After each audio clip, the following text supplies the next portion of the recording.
여러분, 안녕하세요. 오늘은 이 늙은 할미가 여러분께 한 가지 이야기를 들려드리려고 합니다. 제 나이 올해 82입니다. 손마디가 굵어지고 눈은 침침해졌지만 이 이야기만큼은 어제 일처럼 또렷하게 남아 있습니다. 왜냐하면 이건 제가 평생을 두고 가장 잘했다고 믿었던 결정이 사실은 제 인생에서 가장 큰 후회로 돌아온 이야기이기 때문입니다. 저는 20살에 시집을 갔습니다. 그 시절엔 다들 그랬지요. 부모가 정해준 사람과 얼굴 한번 제대로 보지 못하고 혼례를 올렸습니다. 제 남편은 말수가 적고 눈이 깊은 사람이었습니다. 처음엔 그 조용함이 듬직해 보였습니다. 그런데 살아보니 그 조용함 뒤에는 제가 평생 짊어져야 할 무게가 숨어 있었습니다. 남편은 일을 오래 하지 못했습니다. 어느 직장에 들어가도 몇 달을 못 버티고 그만두었습니다. 사람들은 그 일을 두고 게으르다 했고, 못났다 했고, 사내답지 못하다 했습니다. 저도 그렇게 믿었습니다. 43 해를 그렇게 믿으며 살았습니다. 새벽같이 일어나 남의 집 밭일을 나가고 시장 모퉁이에서 나무를 팔고 채바느질을 하며 자식들을 키운 건 전부 이손이었습니다. 그이는 그저 마루 끝에 앉아 먼 산만 바라보는 사람이었습니다. 그러니 제가 어찌 원망하지 않았겠습니까? 자식들이 다 크고 제 머리에도 서리가 내릴 무렵 저는 마침내 결심했습니다. 남은 인생만큼은 나를 위해 살아보겠다고. 여든이 다 된 나이에 저는 그 사람과 갈라섰습니다. 다들 잘했다고, 이제야 한을 풀었다고 했습니다. 그런데 말입니다. 그 이혼이 있고 8달이 지난 어느 날 저는 평생 믿어온 모든 것이 거짓이었다는 걸 알게 되었습니다. 지금부터 들려드릴 이야기는 한 사람을 평생 오해하고 산 어리석은 늙은이의 고백입니다. 끝까지 들어주세요. 마지막에 가서 제가 그날 받은 한 통의 편지에 무엇이 적혀 있었는지 말씀드리겠습니다. 그리고 부탁이 하나 있습니다. 여러분 곁에도 혹시 말없이 모든 걸 견디고 있는 사람이 있지는 않은지요? 댓글로 그 사람의 이야기를 들려주세요. 이 할미가 하나하나 읽어보겠습니다. 제가 시집 온 집은 가난했습니다. 시어머니는 일찍 몸이 편찮으셨고 시아버지는 빚을 남기고 세상을 떠나셨습니다. 그 빚이 얼마나 컸는지 그때 저는 알지 못했습니다. 신혼 첫 해부터 빚쟁이들이 살인문을 두드렸습니다. 남편은 그때마다 저를 방으로 들여보내고 혼자 마당에 나가 그 사람들을 상대했습니다. 저는 그저 그이가 무능해서 빚을 못 갚는 줄로만 알았습니다. 혼인하고 맞은 첫 겨울을 저는 지금도 잊지 못합니다. 방바닥은 냉골이었고 쌀독은 바닥을 드러냈습니다. 저는 친정에서 가져온 폐물을 하나둘 팔아 끼니를 이었습니다. 그러는 동안에도 남편은 며칠씩 집을 비우곤 했습니다. 어디를 다녀오느냐 물으면 그저 일 좀 보고 왔소라는 말뿐이었습니다. 저는 그 말을 믿지 않았습니다. 일이라곤 손에 잡지 못하는 사람이 무슨 일을 본단 말인가 속으로 코웃음을 쳤습니다. 신혼 시절 단칸방 한쪽에는 늘 쌀자루가 비어 있었습니다. 그런데도 이상하게 끼니를 완전히 굶는 날은 드물었습니다. 어디선가 보리쌀 한 쭈박이 생기고 어떤 날은 마루에 감자 한 자루가 놓여 있었습니다. 저는 그것을 두고 친정에서 누가 다녀갔나 보다 했습니다.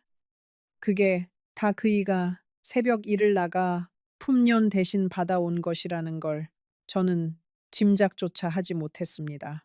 눈앞에 놓인 양식을 먹으면서도 그것을 마련한 손은 보지 못했습니다. 한 번은 제가 심하게 알아놓은 적이 있었습니다. 며칠을 끙끙 앓는데 정신을 차려보니 머리맡에 약봉지가 놓여 있었습니다. 그이는 밤새 제 곁을 지키며 이마에 물수건을 갈아주고 있었습니다. 그 충혈된 눈을 보고도 저는 고맙다는 말 한마디 하지 않았습니다. 그저 일도 안 하면서 잠은 왜 안 자고 라며 핀잔을 주었습니다. 그이는 아무 대꾸 없이 다시 물수건을 적셨습니다. 그 약값이 어디서 났는지 저는 끝내 묻지 않았습니다. 동네 잔칫집에서 일손을 거들고 돌아오는 날이면 저는 늘 빈손이었습니다. 남의 집 경사를 챙겨주면서도 정작 우리 집 형편은 늘 그 모양이었으니까요. 그런 날 밤 그이는 어디선가 떡 한 덩이를 구해와 제 손에 쥐어주곤 했습니다. 임자도 좀 먹어야지. 저는 그 떡을 받으면서도 곱게 받지 못했습니다. 이런 거 구할 정성으로 일자리나 구하라고 또 가시 도친 말을 했습니다. 그러면 그이는 그저 멋쩍게 웃을 뿐이었습니다. 해마다 보릿고개가 오면 우리 집은 더 힘들었습니다. 그 시절엔 어느 집이나 그랬지만 빚까지 진 우리는 유독 더했습니다. 그런데도 아이들 입에 들어갈 것만은 끊긴 적이 없었습니다. 저는 그것이 다 제가 억척스럽게 일한 덕인 줄로만 알았습니다. 정작 제가 마련하지 못한 빈자리를 누가 말없이 메워왔는지는 헤아리지 못했습니다. 사람은 제 공만 크게 보고 남의 공은 작게 보는 법인가 봅니다. 어떤 이는 대놓고 말했습니다. 세댁, 그 집 남자 사람 구실 못하는 거 온 동네가 다 아는데 왜 그러고 사나. 그 말을 들을 때마다 저는 얼굴이 화끈거렸습니다. 부끄러움은 오롯이 제 몫이었고 남편은 그 부끄러움조차 모르는 사람처럼 태평해 보였습니다. 저는 점점 더 모질어졌습니다. 밤늦게 돌아온 남편에게 따뜻한 밥 한 끼 차려주지 않았습니다. 일부러 등을 돌리고 누웠습니다. 그이가 무슨 말을 하려 하면 저는 더 큰 소리로 신세 한탄을 했습니다. 내 팔자가 어쩌다 일이 되었나, 무슨 죄를 지어 이런 사내를 만났나 하고요. 그러면 남편은 더는 아무 말도 하지 않고 조용히 방을 나가 마루 끝에 앉았습니다. 지금 돌이켜보면 그이가 집을 비우던 날들에는 묘한 규칙이 있었습니다. 집안에 큰 돈이 필요한 일이 생길 때마다 그이는 어김없이 사라졌다가 며칠 뒤 충숙한 얼굴로 돌아왔습니다. 돌아올 때면 손바닥은 부르트고 어깨는 한쪽으로 기울어 있었습니다. 저는 그것을 술병이나 노름의 흔적쯤으로 여겼습니다. 어쩌면 저는 그 일을 미워해야 제 고생이 정당해진다고 믿고 싶었는지도 모릅니다. 세월이 흘러도 그이는 변하지 않았습니다. 늘 무언가에 쫓기는 사람처럼 한 곳에 오래 머무르지 못했습니다. 저는 그것이 그저 그이의 천성인 줄 알았습니다. 읍내 큰 상회에 자리를 얻었을 때도 그랬습니다. 주인이 그를 무척 아꼈다고 합니다. 손재주가 좋고 셈이 빨라서 곧 가게를 맡길 거라는 말까지 나왔습니다. 그런데 어느 날 갑자기 그 일을 그만두고 집으로 돌아왔습니다. 저는 또 그가 못 버티고 도망쳐 온 줄로만 알았습니다. 그날 밤 그이는 아무 말도 하지 않고 마루에 오래도록 앉아 있었습니다. 시어머니는 오래도록 병석에 누워 계셨습니다. 그 수발은 고스란히 제 몫이었습니다. 대소변을 받아내고 약을 다리고 밤새 곁을 지켰습니다. 그런데 가만 생각해보면 그 약값이며 보약이며가 끊긴 적이 없었습니다. 형편에 맞지 않게 시어머니 입에 들어갈 것만은 늘 마련되어 있었습니다. 저는 그것을 두고도 어디서 또 빚을 졌나 하고 한숨만 쉬었습니다. 그 모든 것이 그이가 제 어머니를 위해 묵묵히 짊어진 짐이었다는 걸 그때는 생각조차 못했습니다. 시어머니가 돌아가시던 날 그이는 마당에서 오래도록 하늘만 올려다보았습니다. 평생 어머니께 효도다운 효도 한번 제대로 못해드린 자식의 회한이었을 겁니다. 저는 그 모습을 보면서도 그저 장례치를 돈 걱정만 했습니다. 사람의 슬픔보다 당장의 셈이 앞섰던 겁니다. 그 장례 비용 역시 어디선가 그이가 마련해 왔습니다. 저는 또 묻지 않았고 또 모른 척 했습니다. 묻지 않는 것이 어느새 제 평생의 버릇이 되어 있었습니다. 돌이켜보면 우리 집의 모든 위기는 그렇게 조용히 넘어갔습니다. 큰일이 닥칠 때마다 누군가 보이지 않게 그 구멍을 메워왔던 겁니다. 저는 그 메워진 구멍만 보고 메운 손은 보지 못했습니다. 평생 그 손이 누구의 손이었는지 단 한 번도 진지하게 들여다보지 않았습니다. 사람은 위기가 닥칠 때보다 그 위기가 조용히 지나간 뒤에 더 무심해지는 법인가 봅니다. 아무 일 없이 흘러간 그 모든 날들이 사실은 누군가의 희생으로 메워진 날들이었습니다. 한 곳에 매여 있으면 정해진 품며밖에 받지 못하니 그이는 차라리 여기저기 떠돌며 마기를 하는 쪽을 택했습니다. 좋은 자리를 버리고 천한 일을 골라 한 것이 사실은 식구를 살리기 위한 셈이었다는 걸 저는 그때 꿈에도 몰랐습니다. 자식은 둘을 두었습니다. 큰아들과 작은딸이었습니다. 저는 이 아이들만큼은 가난을 물려주지 않겠다고 이를 악물었습니다. 새벽 니시면 일어나 찬물에 손을 담그고 밤이 깊어서야 허리를 폈습니다. 남편은 그런 저를 말없이 바라보기만 했습니다. 가끔 제 손을 잡아주려 했지만 저는 그 손을 매몰차게 뿌리쳤습니다. 일할 생각은 안 하고 무슨 손을 잡느냐고 모진 말을 쏟아냈습니다. 큰아들은 어려서부터 영민했습니다. 책을 좋아했고 셈이 빨랐습니다. 저는 이 아이를 꼭 대학에 보내겠다고 마음먹었습니다. 작은 딸은 손끝이 야물고 정이 많은 아이였습니다. 어미가 고단할까봐 어린 나이에도 부엌일을 거들었습니다. 저는 이 두 아이를 보며 모든 서름을 견뎠습니다. 이 아이들이 잘 되는 것만이 제 평생의 보람이라 여겼습니다. 아이들은 아비를 부끄러워하며 자랐습니다. 학교에서 아버지 직업을 적어내라 하면 큰아들은 늘 머뭇거렸다고 합니다. 제가 옆에서 그냥 농사일 하신다고 적어라 하면 아이는 고개를 푹 숙였습니다. 저도 모르게 아이들 앞에서 아비를 깎아내리고 있었던 겁니다. 그 말들이 아이들 마음에 어떤 씨앗을 심었는지 저는 한참 뒤에야 알게 됩니다. 지금 생각하면 그이는 그 모진 말을 한 번도 되받아치지 않았습니다. 그저 고개를 숙이고 묵묵히 받아냈습니다. 저는 그것이 비겁함이라 여겼습니다. 사내가 되어서 제 안 사람 말 한마디 못 받아치느냐고 그래서 더 무시했습니다. 사람을 미워하기로 마음먹으면 그 사람의 모든 것이 미움의 증거가 됩니다. 그이의 침묵도, 그이의 인내도 제 눈에는 죄다 못난 사내의 변명으로만 보였습니다. 큰아들이 대학에 들어가던 해 등록금이 모자랐습니다. 저는 사방으로 돈을 구하러 다녔습니다. 친정에도 손을 벌렸고 이웃에게도 고개를 숙였습니다. 그런데도 모자란 돈이 컸습니다. 입학을 며칠 앞두고 저는 밤마다 잠을 이루지 못했습니다. 그러던 어느 날 등록금이 신기하게도 마련되어 있었습니다.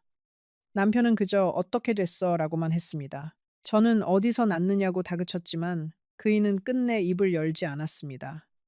저는 또 의심했습니다. 어디서 또 빚을 졌구나. 우리를 더 깊은 수렁으로 밀어 넣는구나. 그렇게요. 그 무렵 남편은 한쪽 어깨를 잘 쓰지 못했습니다. 무거운 것을 들면 얼굴을 찡그렸고 밤이면 끙끙 앓는 소리를 냈습니다. 저는 그것도 그저 게으른 사람의 엄살이라 여겼습니다. 병원에 가보라는 말 한마디 건네지 않았습니다. 아픈 사람을 두고도 저는 제 고단함만 헤아렸던 겁니다. 그이의 그 어깨가 어디서 무엇을 지다 상한 것인지 저는 알려고도 하지 않았습니다. 작은 딸이 시집 갈 때도 그랬습니다. 혼수가 부족할까봐 제가 발을 동동 구르던 그 밤, 남편은 조용히 집을 나갔다가 새벽에 돌아왔습니다. 손등이 까지고 옷이 흙투성이었습니다. 저는 술이라도 마시고 어디서 넘어진 줄 알았습니다. 그런데 다음 날 딸의 혼수에 보탤 돈이 마루에 놓여 있었습니다. 저는 그때도 묻지 않았습니다. 묻기가 무서웠던 겁니다. 그이가 또 무슨 못된 짓을 했을까 봐서요. 딸을 시집 보내던 날, 남편은 마당 한 구석에서 먼발치로 가마를 바라보았습니다. 사위에게 변변한 말 한마디 건네지 못하고 그저 멀찍이 서 있기만 했습니다. 저는 그 모습이 또 못마땅했습니다. 딸 시집 가는 날까지 저렇게 기죽어 있느냐고 속으로 핀잔을 주었습니다. 그런데 그날 밤 빈방에서 혼자 어깨를 들썩이던 그이의 뒷모습을 저는 우연히 보고 말았습니다. 그러고도 저는 다가가지 않았습니다. 이런 일들이 43해 동안 셀 수 없이 많았습니다. 그때마다 저는 남편을 의심하고 원망하고 미워했습니다. 그 사람이 무능해서 못나서 우리 식구가 이 고생을 한다고 믿었습니다. 저는 단 한 번도 그 조용함의 뒤편을 들여다보려 하지 않았습니다. 한 번은 옆집 노인이 제게 넌지시 말을 건넸습니다. 대개 양반, 보기보다 속이 깊은 사람이야. 함부로 대하지 마소. 저는 그 말을 코웃음으로 받아 넘겼습니다. 평생 손에 흙 한 번 안 묻히는 사람을 두고 무슨 속이 깊다는 건가 싶었습니다. 그 노인은 무언가 더 말하려다 제 표정을 보고는 그저 한숨만 쉬고 돌아섰습니다. 그때 그 한숨의 뜻을 저는 너무 늦게야 헤아렸습니다. 가난한 살림에도 명절은 어김없이 돌아왔습니다. 다른 집에서는 새 옷을 해 입고 기름 냄새를 풍기는데 우리 집은 늘 조용했습니다. 그런 명절날이면 저는 더 서러워 부엌에서 혼자 눈물을 훔쳤습니다. 그러면 어느새 그이가 마당에서 장작을 패고 있었습니다. 한겨울에도 땀을 뻘뻘 흘리며 아랫목만은 따뜻하게 해주려 애썼습니다. 저는 그 장작 패는 소리조차 그저 시끄럽다고만 여겼습니다. 지금 생각하면 그 소리가 그이가 제게 건넨 가장 다정한 말이었는지도 모릅니다. 아이들이 학교에 다닐 무렵 한 번은 큰 비가 내려 지붕이 텄습니다. 방 안에 양동이를 받쳐놓고도 빗물이 흥건했습니다. 저는 또 신세 한탄을 쏟아냈습니다. 그날 밤 그이는 빗속에 사다리를 타고 지붕에 올라갔습니다. 비를 쫄딱 맞으며 새벽까지 기와를 손보았습니다. 다음 날 아침 그이는 심한 몸살로 끙끙 앓았습니다. 저는 그것을 두고도 누가 밤에 올라가랬나 라며 핀잔을 주었습니다. 제 입은 어쩌면 그렇게 끝까지 모질었을까요? 큰아들이 중학교에 들어갔을 때 신발이 다 떨어졌습니다. 새 신을 사줄 형편이 못 되어 저는 며칠을 끙끙 앓았습니다. 그러던 어느 날 아들의 머리맡에 새 운동화 한 켤레가 놓여 있었습니다. 저는 또 그것을 보고도 어디서 외상으로 사왔겠거니 하며 한숨만 쉬었습니다. 그 신발 한 켤레를 위해 그이가 며칠을 어떤 일에 매달렸는지 저는 묻지도 않았습니다. 묻지 않는 것이 어느새 제 습관이 되어 있었습니다. 아이들이 한창 클 무렵 그이는 유독 봄, 가을이면 집을 오래 비웠습니다. 농번기였습니다. 멀리 다른 고장에 큰 농가까지 가서 모를 심고 추수를 거들었습니다. 돌아올 때면 얼굴이 새까맣게 그을리고 등은 활처럼 굽어 있었습니다. 저는 그 까만 얼굴을 보고도 어디서 놀다 왔느냐고 비아냥거렸습니다. 그이는 변명 한마디 하지 않았습니다. 그저 보찜에서 꼬깃꼬깃한 돈을 꺼내 제게 건네고는 말없이 마루에 쓰러지듯 누웠습니다. 그 돈이 어떤 땀으로 번 것인지 저는 알려고 하지 않았습니다. 겨울이면 그이는 또 어디론가 떠났습니다. 나중에 안 일이지만 추운 겨울엔 멀리 한국까지 가서 짐을 부리는 일을 했다고 합니다. 손이 얼어 터지고 발에는 동상이 걸리는 일이었습니다. 그런 일을 그이는 식구들 모르게 평생 해왔던 겁니다. 그러면서도 집에 돌아오면 그저 마루에 앉아 먼 산을 바라보았습니다. 그 고단한 몸을 마루 끝에서 겨우 쉬고 있었던 것이지요. 저는 그 쉼마저 게으름이라 손가락질했습니다. 큰아들이 대학을 졸업하던 날 그이는 그 자리에 가지 않았습니다. 변변한 양복 한 벌이 없어 아들에게 누가 될까봐 스스로 빠진 것이었습니다. 저는 그것도 모르고 자식 졸업식에도 안 가는 무정한 아비라고 흉을 보았습니다. 그날 그이는 집에서 혼자 아들의 졸업을 어떤 마음으로 그리고 있었을까요? 그 마음을 헤아려 본 적이 단 한 번도 없었다는 것이 지금은 사무치게 죄스럽습니다.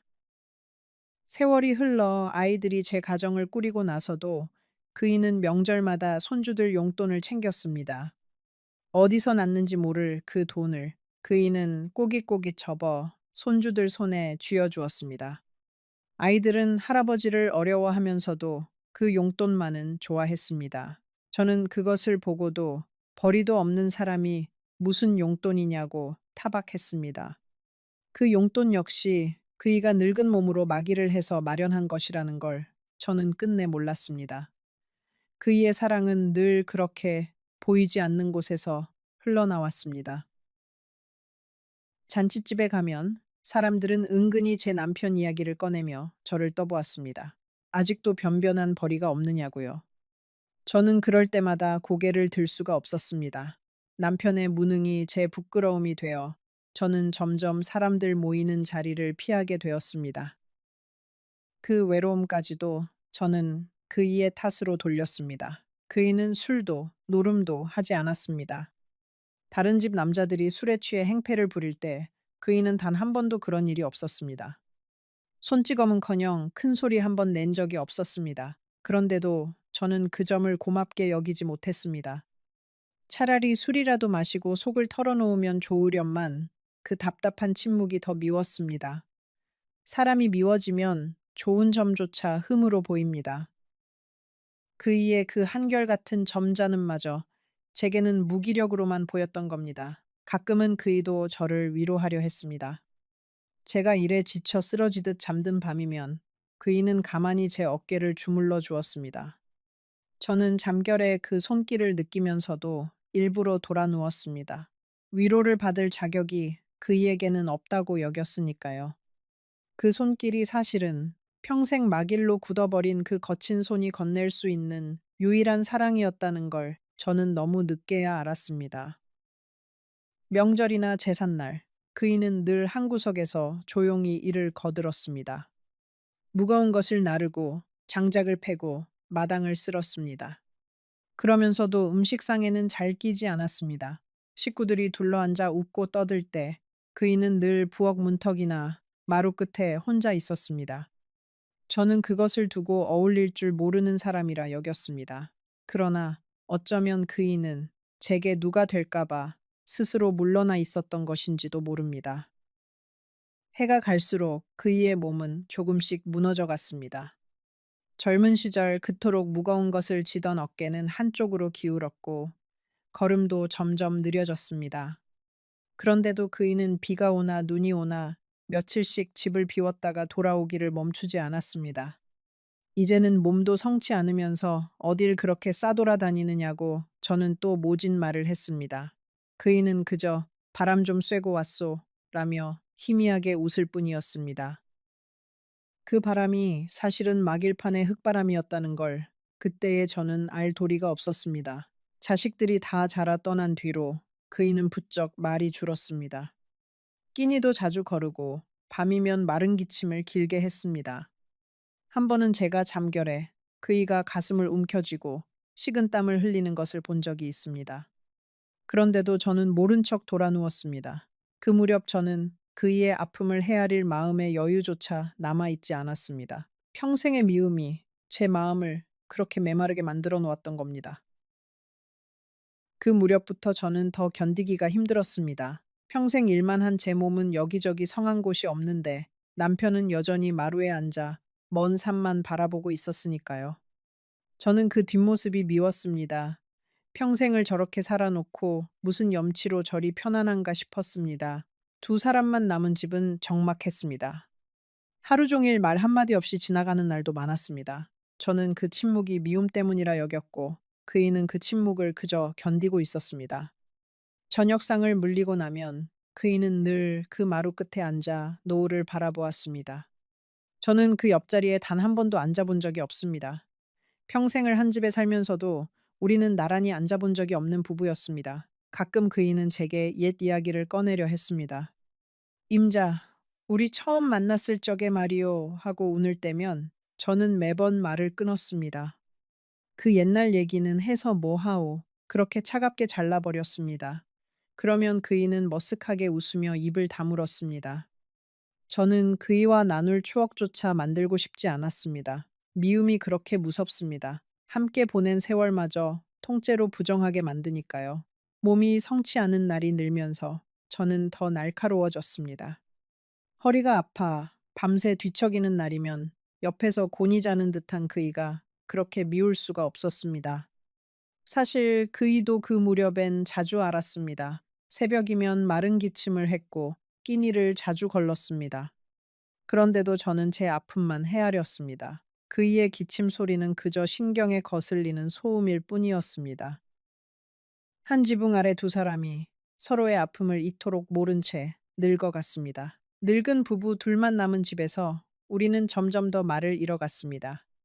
하루에 주고받는 말이라곤 밥 드시오, 다녀오리다 정도가 전부였습니다. 그이는 여전히 마루 끝을 지켰고 저는 여전히 그 뒷모습을 미워했습니다. 평생 쌓인 미움은 늙어서도 좀처럼 풀리지 않았습니다. 가끔 그이가 무언가 말을 붙여오면 저는 귀찮다는 듯 자리를 피했습니다. 그렇게 우리는 한 집에 살면서도 점점 더 먼 사람이 되어 갔습니다. 한 번은 제 생일날 그이가 어디선가 작은 꽃 한 송이를 꺾어왔습니다. 빨간 들꽃이었습니다. 그이는 그것을 밥상 위에 슬그머니 올려놓았습니다. 저는 그 꽃을 보고도 곱게 받지 못했습니다. 이 나이에 무슨 꽃이냐며 핀잔을 주고는 꽃을 한쪽으로 치워버렸습니다. 그이는 아무 말 없이 그 꽃을 도로 집어 빈 병에 꽂아 마루에 두었습니다. 제가 빨간 꽃을 좋아한다는 것을 그이는 평생 기억하고 있었던 겁니다. 저는 그 마음을 또 한 번 짓밟았습니다. 그 무렵 저는 모든 것이 지긋지긋했습니다. 평생의 가난도, 늙어가는 몸도, 그리고 변함없이 마루를 지키는 그 사람도요. 어쩌면 저는 누군가를 탓해야만 견딜 수 있었는지도 모릅니다. 그 모든 서름의 화살을 가장 만만한 그 사람에게 돌리고 있었던 겁니다. 평생 단 한 번도 제게 대들지 않는 사람이었으니 미워하기에 그만큼 편한 상대도 없었습니다. 저는 그 편함에 기대어 사람 하나를 평생 죄인으로 만들었습니다. 밤이면 가끔 그이가 잠든 제 얼굴을 오래 들여다보는 것 같았습니다. 저는 자는 척하며 그 시선을 느끼곤 했습니다. 그 눈빛에 담긴 것이 무엇이었는지 그때는 헤아리려 하지 않았습니다. 그저 부담스러워 일부러 더 깊이 돌아누웠습니다. 이제는 그 눈빛이 그립습니다. 평생 저를 바라보던 그 깊은 눈이 무슨 말을 하고 싶었던 것인지 이제는 물어볼 수조차 없습니다. 며느리도 거들었습니다. 어머님, 평생 고생하셨잖아요. 아버님은 이제 어머님이 돌보지 않으셔도 돼요. 그 말이 어찌나 달콤하게 들리던지요. 처음엔 그저 지나가는 말인 줄 알았습니다. 그런데 아들 내외는 그 뒤로 자주 찾아왔습니다. 올 때마다 같은 이야기를 되풀이했습니다. 어머니가 너무 오래 참고 살았다. 이제라도 자유로워질 권리가 있다. 아버지 같은 사람과 더 살아봐야 무슨 낙이 있겠느냐고요. 그 말들은 제 오래된 상처를 정확히 후벼 팠습니다. 저는 점점 그 달콤한 말에 기대게 되었습니다. 며느리는 특히 살가웠습니다. 제 손을 주물러 주고 좋아하는 음식을 사들고 오고 어머님 어머님 하며 따랐습니다. 평생 누구에게도 위로받지 못한 저는 그 다정함에 그만 마음이 녹아버렸습니다. 자식들이 이렇게까지 제 편을 들어주는데 무엇이 두렵겠나 싶었습니다. 저는 그 다정함의 뒤편을 들여다볼 생각을 또 하지 못했습니다. 남편에게 그랬듯이 사람의 겉만 보고 또 한 번 속아 넘어가고 있었던 겁니다. 아들 내외는 슬슬 다른 이야기를 꺼내기 시작했습니다. 어머니가 받아야 할 몫이 있다고, 평생 모은 재산을 정당하게 나눠야 한다고요. 집문서 이야기가 나왔고 통장 이야기가 나왔습니다. 부모가 갈라서면 어머니 앞으로 떨어지는 몫이 있고 그래야 노후가 편하다는 것이었습니다. 저는 그때 그 말들이 무엇을 향하고 있는지 몰랐습니다. 그저 제 편을 들어주는 자식들이 고마울 뿐이었습니다. 아들 내외의 방문은 점점 잦아졌습니다. 올 때마다 손에는 무언가 들려 있었습니다. 보약이라며, 영양제라며, 어머니 몸부터 챙기시라며 내밀었습니다. 평생 누구에게도 그런 대접을 받아본 적 없는 저는 그 손길에 그만 마음이 다 풀어졌습니다. 그러면서 그들은 자연스럽게 이야기를 그쪽으로 몰고 갔습니다. 어머니가 이렇게 좋은 대접을 받을 자격이 있는 분인데 그동안 아버지 곁에서 너무 고생만 하셨다고요. 저는 그 말이 진심인 줄로만 알았습니다. 한 번은 며느리가 제 손을 잡고 눈물까지 보였습니다. 어머님, 저는 어머님이 남은 인생만큼은 꼭 행복하셨으면 좋겠어요. 그 눈물에 저는 그만 무너졌습니다. 평생 제 편이 되어준 사람이 없었는데 이 아이가 이렇게 제 마음을 알아주는구나 싶었습니다. 그 눈물이 연기였는지 아니면 그때만큼은 진심이었는지 지금도 저는 모릅니다. 다만 분명한 건 그 눈물 뒤에 다른 셈이 숨어 있었다는 것뿐입니다. 아들은 어느 날 서류 몇 장을 들고 왔습니다. 어머니가 마땅히 받아야 할 몫을 정리해 둔 거라고 했습니다. 복잡한 숫자들이 적혀 있었지만 저는 그것을 제대로 읽지도 못했습니다. 그저 아들이 어미를 위해 이렇게까지 애쓰는구나 하고 고마워했을 뿐입니다. 그 서류가 사실은 누구의 주머니를 채우기 위한 것이었는지 저는 도장을 찍는 순간까지도 알지 못했습니다. 평생 글을 많이 배우지 못한 것이 그렇게 한이 되었습니다. 그러나 미움이 정보다 더 컸습니다. 아니, 미움이 정을 이겼다고 저는 믿었습니다. 자식들의 부추김이 거기에 기름을 부었습니다. 마침내 저는 남은 생만큼은 나를 위해 살겠다는 결심을 굳혔습니다. 그것이 제 인생에서 가장 어리석은 결심이 될 줄도 모르고요. 남편에게 이혼 이야기를 꺼낸 날을 저는 잊지 못합니다. 그이는 한참을 말없이 앉아 있다가 짧게 한마디만 했습니다. 그래, 그게 당신한테 좋다면. 화도 내지 않고 붙잡지도 않았습니다. 저는 그 무덤덤함에 또 한 번 상처를 받았습니다. 평생 함께 산 사람을 떠나겠다는데 어쩌면 저렇게 미련 한 톨이 없을까 싶어서요. 그날 밤 그이는 평소보다 더 오래 마루에 앉아 있었습니다. 저는 방에서 그 뒷모습을 훔쳐보았습니다. 어깨가 가늘게 떨리는 것도 같았지만 저는 애써 외면했습니다. 이제 와서 흔들리면 안 된다고, 평생을 참았으니 이번만큼은 나를 위해야 한다고 스스로를 다그쳤습니다. 그이는 그날 밤 무슨 생각을 하고 있었을까요? 저는 그것을 영영 물어보지 못했습니다. 이혼을 결심하고도 막상 절차를 밟는 동안 제 마음은 수없이 흔들렸습니다. 한밤중에 잠이 깨면 정말 이래도 되는 걸까 하는 생각이 들었습니다. 그러나 날이 밝고 아들 내외가 찾아와 다시 그 달콤한 말을 늘어놓으면 흔들리던 마음은 또 그쪽으로 기울었습니다. 저는 제 마음 하나 제대로 붙들지 못하고 남의 말에 이리저리 휘둘렸습니다. 평생 억척스럽게 살아온 제가 정작 가장 중요한 결정 앞에서는 그렇게 약했습니다. 이혼 절차를 밟는 동안 남편은 단 한 번도 저를 탓하지 않았습니다. 필요한 서류에 묵묵히 도장을 찍었고 제가 원하는 대로 모든 것을 내주었습니다.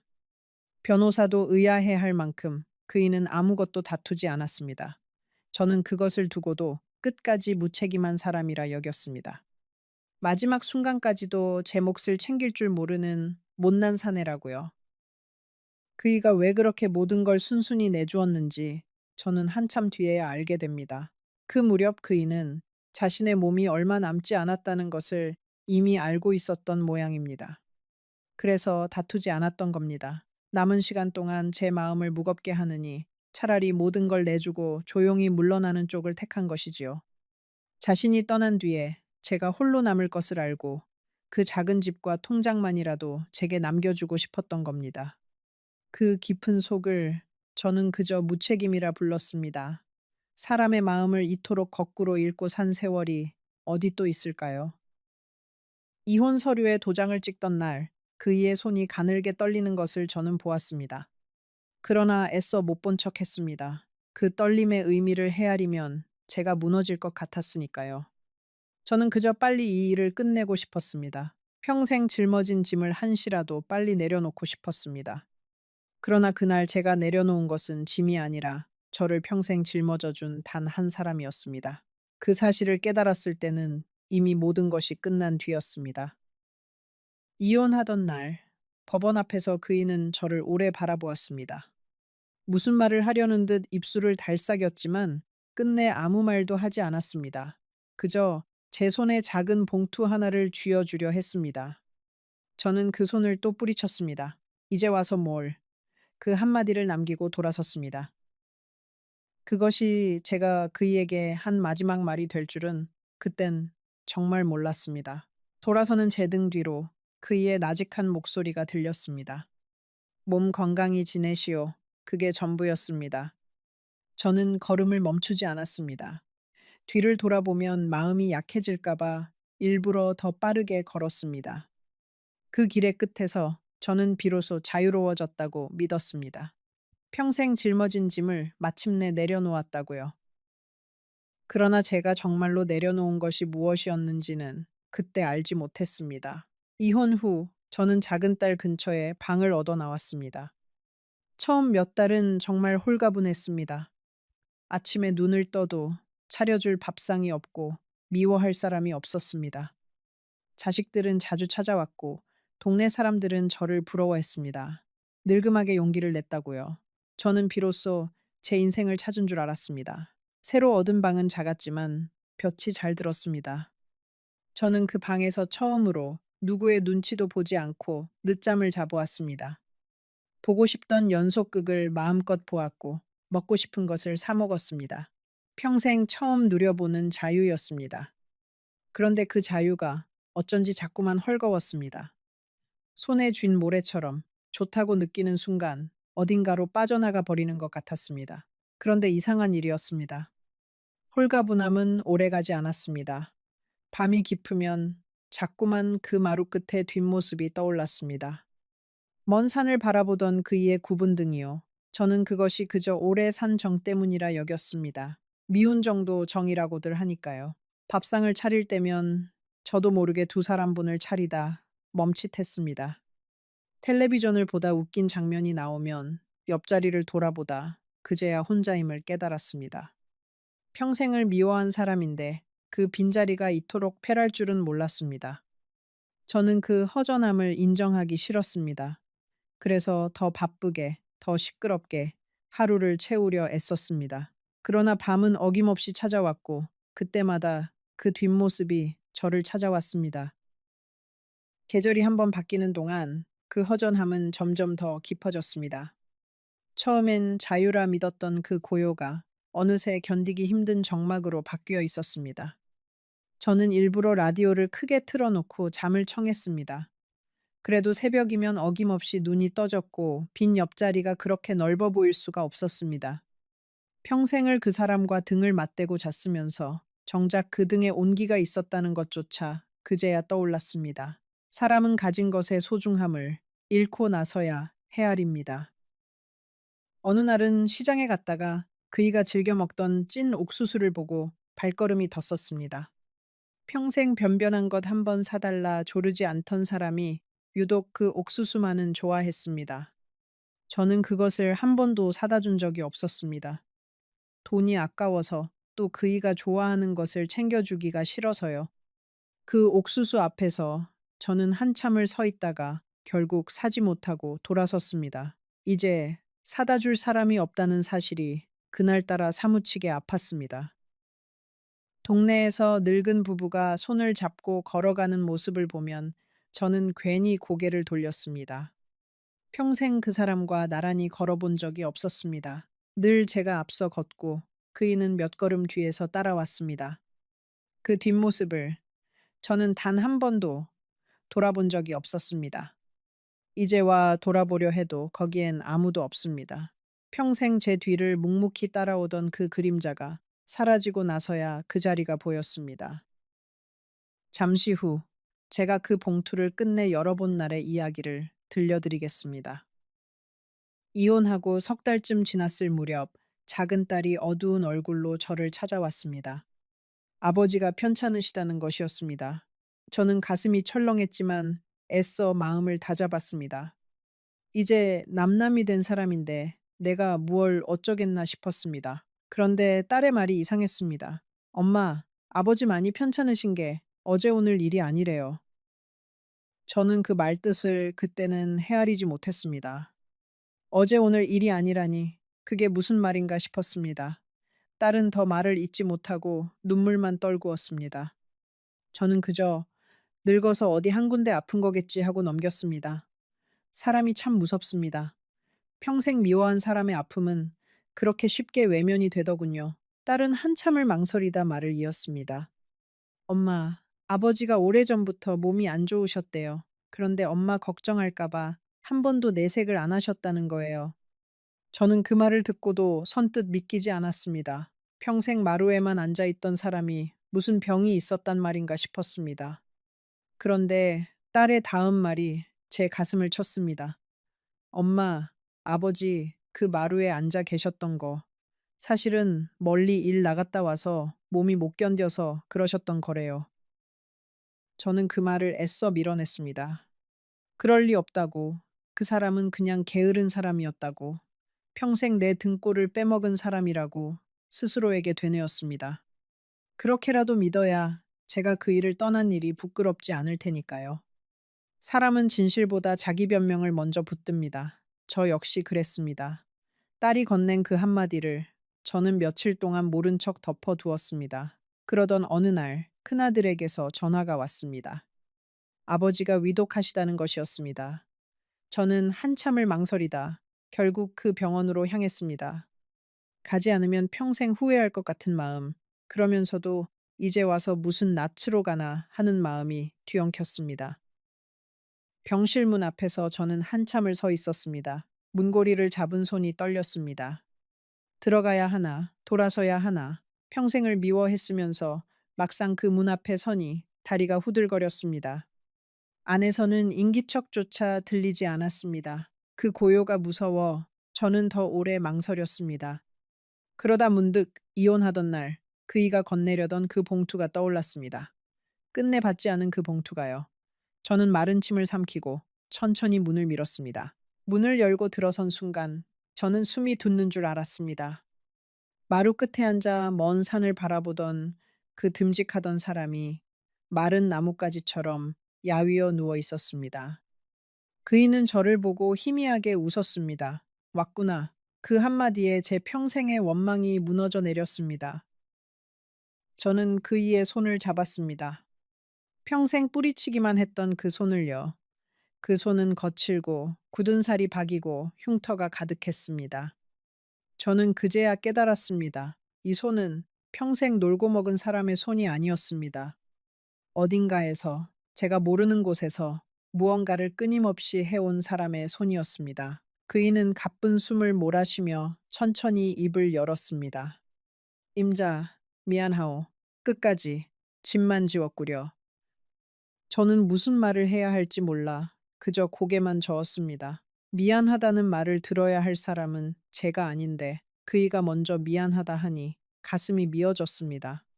무슨 말이든 해야 했는데 평생 모진 말만 하던 입에서는 아무 말도 나오지 않았습니다. 그것이 한이 되었습니다. 그날 저는 그이의 곁을 떠나지 못했습니다. 평생 곁을 주지 않던 제가 그 마지막 며칠만큼은 그 손을 놓지 못했습니다. 그이는 자주 잠에 빠졌고 깨어있는 시간은 점점 짧아졌습니다. 정신이 들 때면 그이는 늘 같은 말을 했습니다. 임자, 밥은 챙겨 먹었소. 죽어가는 사람이 떠나는 마지막 순간까지 제 끼니를 걱정했습니다. 저는 그 말이 나올 때마다 가슴이 찢어지는 것 같았습니다. 한 번은 그이가 흐릿한 눈으로 천장을 바라보며 중얼거렸습니다.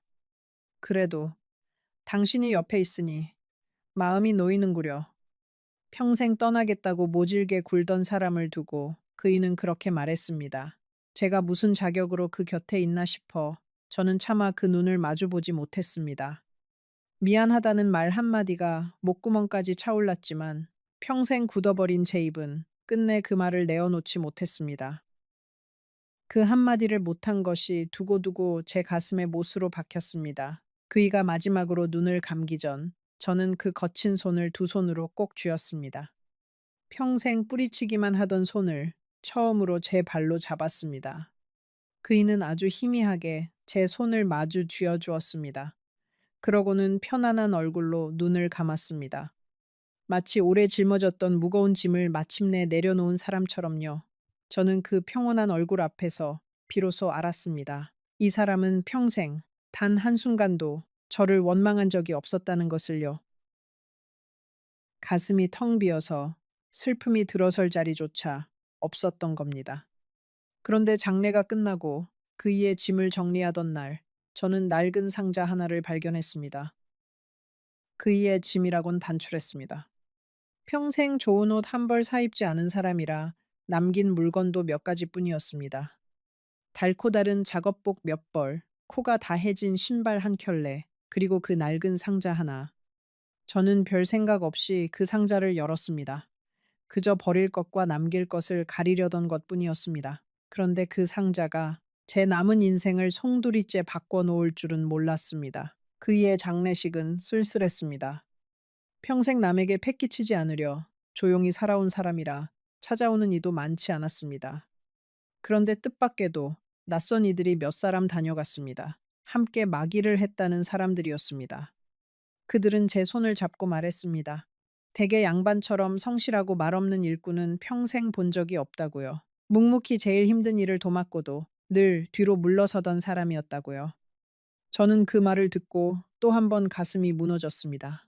제가 평생 무능하다 손가락질한 그 사람을 정작 세상은 가장 성실한 사람으로 기억하고 있었던 겁니다.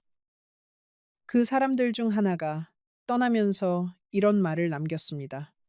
그 양반이 늘 그랬어요. 집사람한테 미안하다고 좋은 거 한번 못 해줘서 평생 마음에 걸린다고요. 저는 그 자리에 주저앉고 말았습니다. 제게는 평생 그 말 한마디 제대로 못한 사람이 남들 앞에서는 늘 저를 그리워하고 있었던 겁니다. 그이의 사랑은 그렇게 늘 제가 없는 자리에서만 소리를 냈습니다. 정작 제 앞에서는 그 깊은 마음을 다 삼키고 침묵으로만 남았습니다. 그 상자 안에는 제가 평생 알지 못했던 그이의 삶이 들어 있었습니다. 빛바랜 편지들과 누렇게 변한 영수증들과 작은 수첩 하나가 있었습니다. 저는 떨리는 손으로 그 수첩을 펼쳤습니다. 그리고 거기에 적힌 글씨를 한 줄 한 줄 읽어 내려가며 무릎이 꺾이고 말았습니다. 수첩에는 날짜와 함께 그이가 한 일들이 빼곡히 적혀 있었습니다. 어느 날은 부둣가에서 짐을 날랐고, 어느 날은 공사장에서 벽돌을 졌고, 어느 날은 남의 논에서 모를 심었습니다. 모두 제가 모르는 곳에서 이름도 밝히지 않고 한 일들이었습니다. 그이는 한 곳에 오래 머물 수 없었던 게 아니었습니다. 한 곳에 머물면 제가 알게 될까봐, 자존심 상할까봐 일부러 멀리 떠돌며 일을 한 것이었습니다. 수첩의 글씨는 갈수록 흐트러져 있었습니다. 처음 몇 해의 글씨는 그래도 또박또박했는데 뒤로 갈수록 손이 떨린 듯 삐뚤어져 있었습니다. 그 흐트러진 글씨가 그의 몸이 무너져 가던 세월을 그대로 말해주고 있었습니다. 그런데도 그 수첩에는 단 한 줄의 원망도 없었습니다. 제 흉을 적은 글도 신세를 한탄한 글도 없었습니다. 그저 묵묵히 그날 한 일과 번 돈만이 적혀 있을 뿐이었습니다. 영수증들은 더 기가 막혔습니다. 시아버지가 남긴 빚, 제가 신혼 첫 해부터 무서워하던 그 빚을 그이는 평생에 걸쳐 갚아온 것이었습니다. 한 푼 두 푼 남몰래 마기를 해서 번 돈으로요. 빚쟁이들이 살인문을 두드리던 그 모든 날 그이가 저를 방으로 들여보낸 건 그 치욕을 저 혼자 짊어지기 위해서였습니다. 영수증 사이에는 작은 종이 쪽지들도 끼어 있었습니다. 어느 해 겨울 제 폐물을 되찾아오려고 전당포를 드나든 기록이었습니다. 제가 끼니를 잊느라 팔아치운 그 폐물들을 그이는 몰래 하나씩 되사 모으고 있었던 겁니다. 다 되찾지는 못했지만 그 쪽지마다 적힌 날짜와 액수가 그이의 마음을 고스란히 보여주었습니다. 저는 그 종이 쪽지를 가슴에 안고 한참을 흐느꼈습니다. 상자 속에는 빛바랜 사진 한 장도 들어 있었습니다. 우리 둘이 혼례를 올리던 날 찍은 단 한 장뿐인 사진이었습니다. 저는 그 사진이 오래전에 없어진 줄로만 알았습니다. 그런데 그이가 그것을 평생 그 상자 속에 고이 간직하고 있었던 겁니다. 사진 뒤에는 작은 글씨로 한 줄이 적혀 있었습니다. 내 평생에 단 한 사람. 저는 그 글씨를 손끝으로 더듬으며 소리 없이 무너졌습니다. 상자 한쪽에는 제 이름이 적힌 작은 통장도 하나 있었습니다. 그이가 막일로 번 돈을 한 푼 두 푼 모아 제 앞으로 들어둔 것이었습니다. 큰 돈은 아니었지만 그 통장에 찍힌 날짜들을 보니 마음이 미어졌습니다. 명절 무렵이면 어김없이 몇 푼씩 들어와 있었습니다. 제게 새 옷 한 벌 못 사 입히는 것이 평생 마음에 걸렸던 모양입니다. 떠난 뒤에라도 제 손에 무언가 쥐어주고 싶어서 그렇게 몰래 모아둔 것이었습니다. 가장 아래에는 작은 수첩이 한 권 더 있었습니다. 거기에는 제가 무심코 흘린 말들이 적혀 있었습니다. 임자는 단 것을 좋아한다. 임자는 찬 데서 자면 허리가 아프다고 한다. 임자는 빨간 꽃을 좋아한다. 평생 제게 무심한 줄로만 알았던 사람이 사실은 제 말 한마디 한마디를 그렇게 마음에 새기고 있었습니다.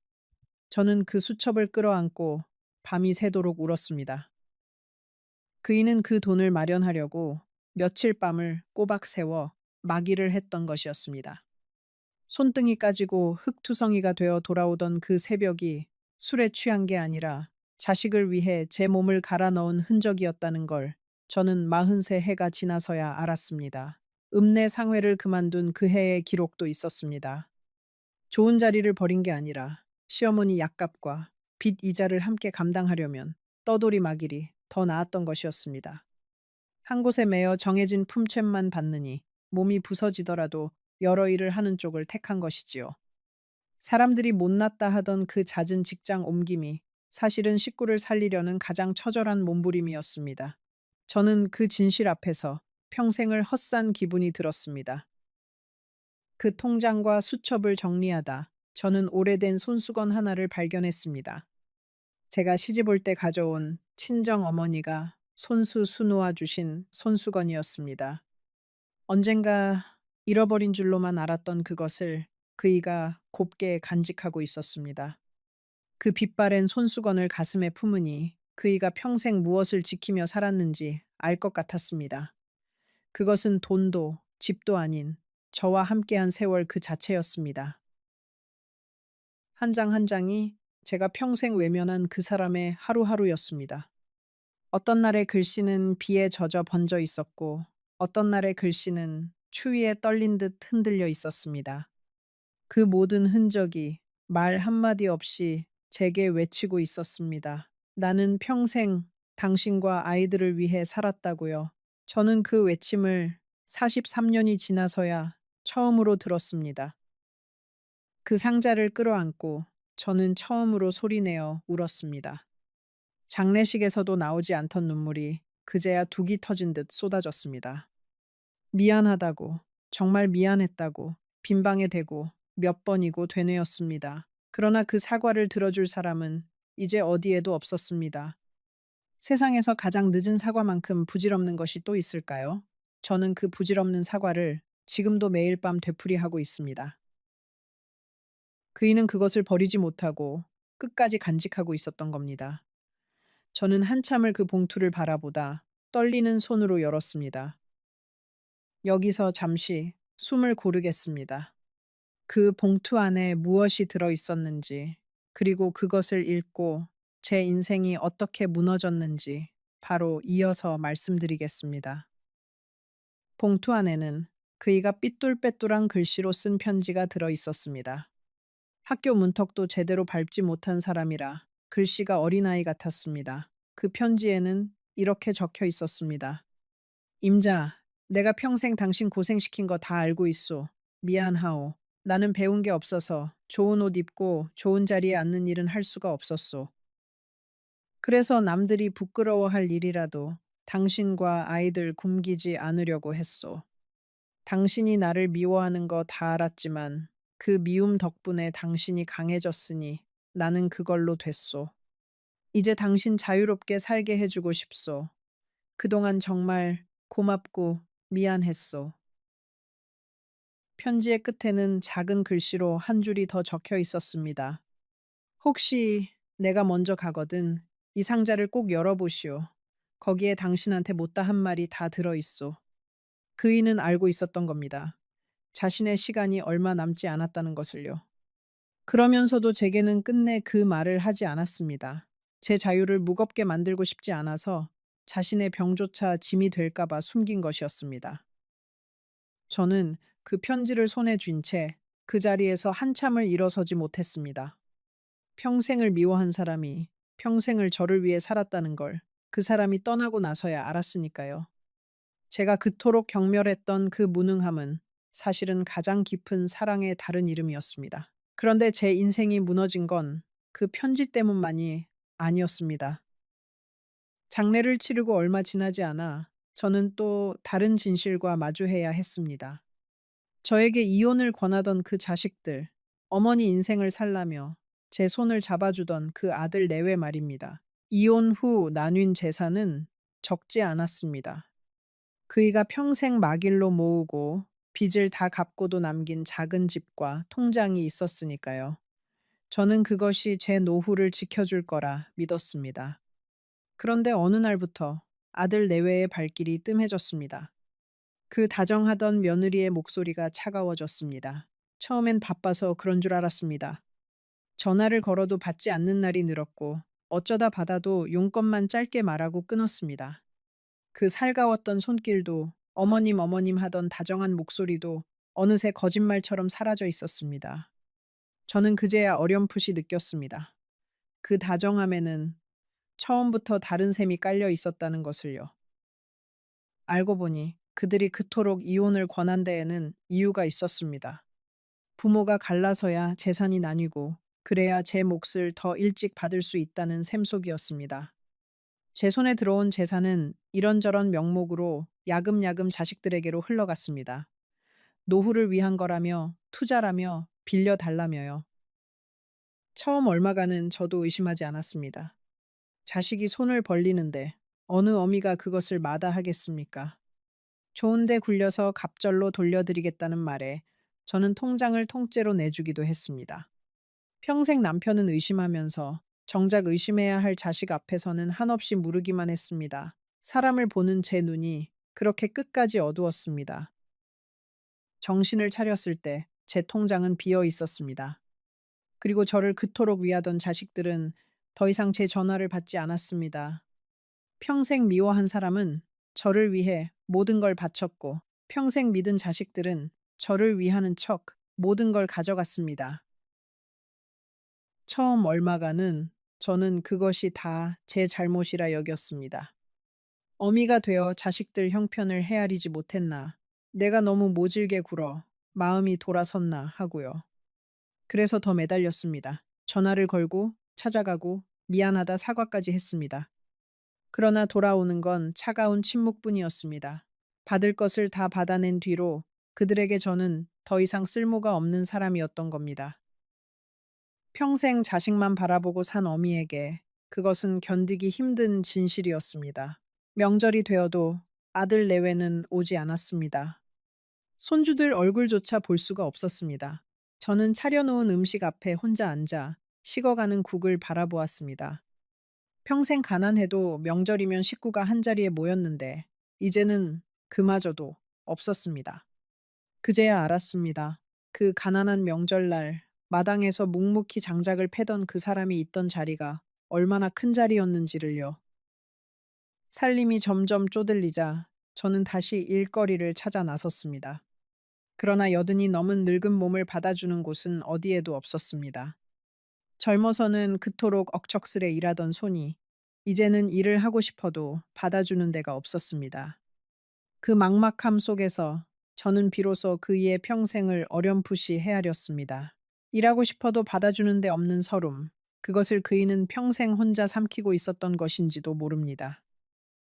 이웃들은 수군거렸습니다. 늙음하게 멀쩡한 남편을 버리더니 자식들한테까지 버림받았다고요. 한때는 저를 부러워하던 그 입들이 이제는 손가락질을 했습니다. 저는 그 말들을 고스란히 들으면서도 한마디 변명도 할 수 없었습니다. 그 손가락질이 아프지 않았다면 거짓말입니다. 그러나 그보다 더 아픈 건 그 모든 일이 제 손으로 자초한 일이라는 사실이었습니다. 다만 그 아이는 아버지의 그 수첩과 상자를 함께 들여다보며 저와 같이 울어주었습니다. 엄마, 아버지가 그렇게 사신 줄 우리도 몰랐어요. 딸의 그 말에 저는 더 무너졌습니다. 자식들조차 그 진심을 몰랐으니 그이는 정말 철저히 혼자였던 겁니다. 이제 제 곁에는 아무도 없습니다. 평생 미워한 사람은 떠났고 평생 믿은 자식들은 등을 돌렸습니다. 그 작은 방에 홀로 앉아 있으면 가끔 제가 무엇을 위해 평생을 그토록 모질게 살았나 싶습니다.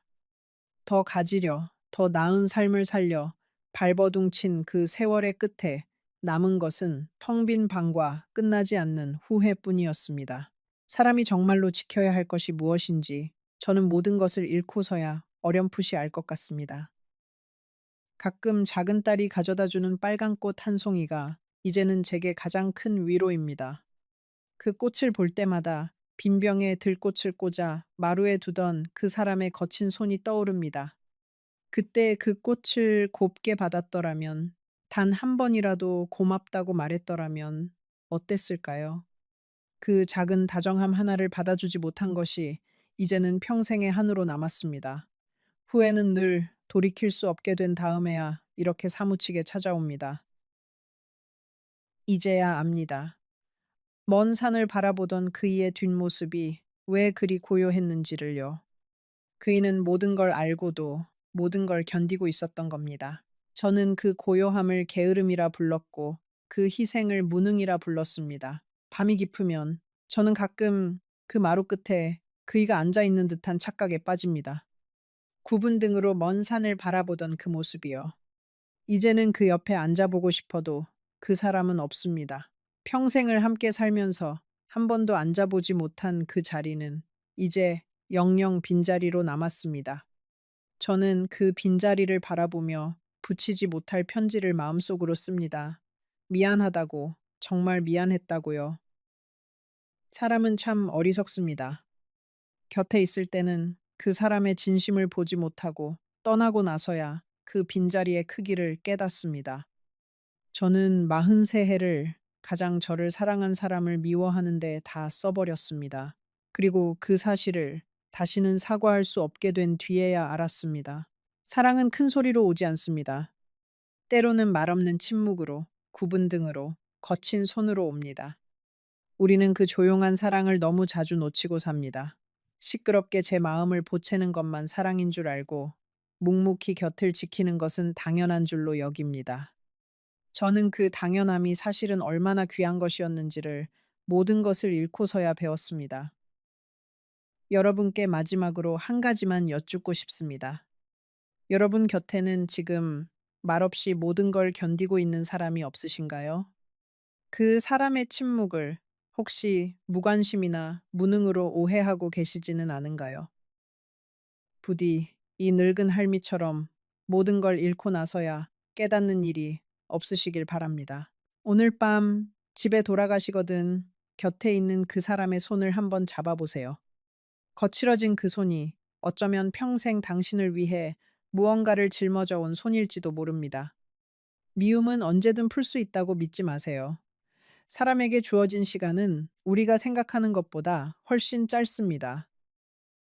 오늘 이 이야기를 들으며 가슴이 먹먹해지셨다면 지금 화면에 보이는 영상을 꼭 눌러서 봐주세요. 그 이야기는 오늘보다 더 깊고 더 가슴을 울리는 사연이라 끝까지 보시고 나면 분명 오랫동안 마음에 남을 겁니다. 놓치지 마시고 지금 바로 만나보세요. 올해 내 나이가 73입니다. 작년 이맘때 나는 46년을 함께 산 사람과 도장을 찍고 헤어졌습니다. 사람들은 그 나이에 무슨 이혼이냐고, 다 늙어서 무슨 새 인생을 시작하려고 그러느냐고 했지요. 그런데 그 도장을 찍게 만든 사람이 누구였는지 아십니까? 다른 사람도 아닌 내 배 아파 낳은 자식들이었습니다. 지금 나는 새벽 5시면 눈이 떠집니다. 누가 깨우는 것도 아닌데 몸이 먼저 일어나요. 손수레를 끌고 골목을 돕니다. 남들이 버린 종이 상자를 펴서 차곡차곡 쌓고 신문지 뭉치를 묶고 그렇게 하루를 시작합니다. 하루 종일 걸어도 손에 쥐는 돈은 10,000원이 채 안 됩니다. 손이 갈라지고 허리가 끊어질 것 같아도 멈출 수가 없어요. 멈추면 그날 저녁을 굶어야 하니까요. 사람들은 내 손수레를 보고 혀를 찹니다. 어떤 이는 동전을 쥐어주기도 하고 어떤 이는 못 본 척 지나갑니다. 나는 그 시선들이 부끄럽지 않습니다. 정말로 부끄러운 건 따로 있으니까요. 내가 어쩌다 이 골목에서 종이를 줍게 되었는지 그 사연을 알면 여러분도 한참을 멍하니 서 있게 될 겁니다. 46년.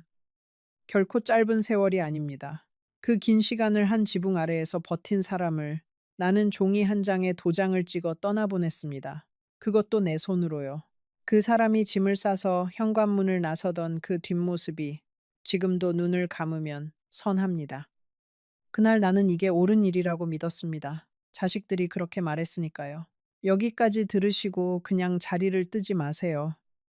잠시 후에 나는 멀쩡한 집과 멀쩡한 남편을 두고도 왜 이 골목에서 손수레를 끌게 되었는지 그 모든 이야기를 하나도 빠짐없이 들려드릴 겁니다. 혹시 여러분 곁에도 자식 말이라면 무조건 옳다고 믿는 부모가 계신가요? 아니면 여러분 자신이 그런 부모인가요? 댓글로 한번 들려주세요.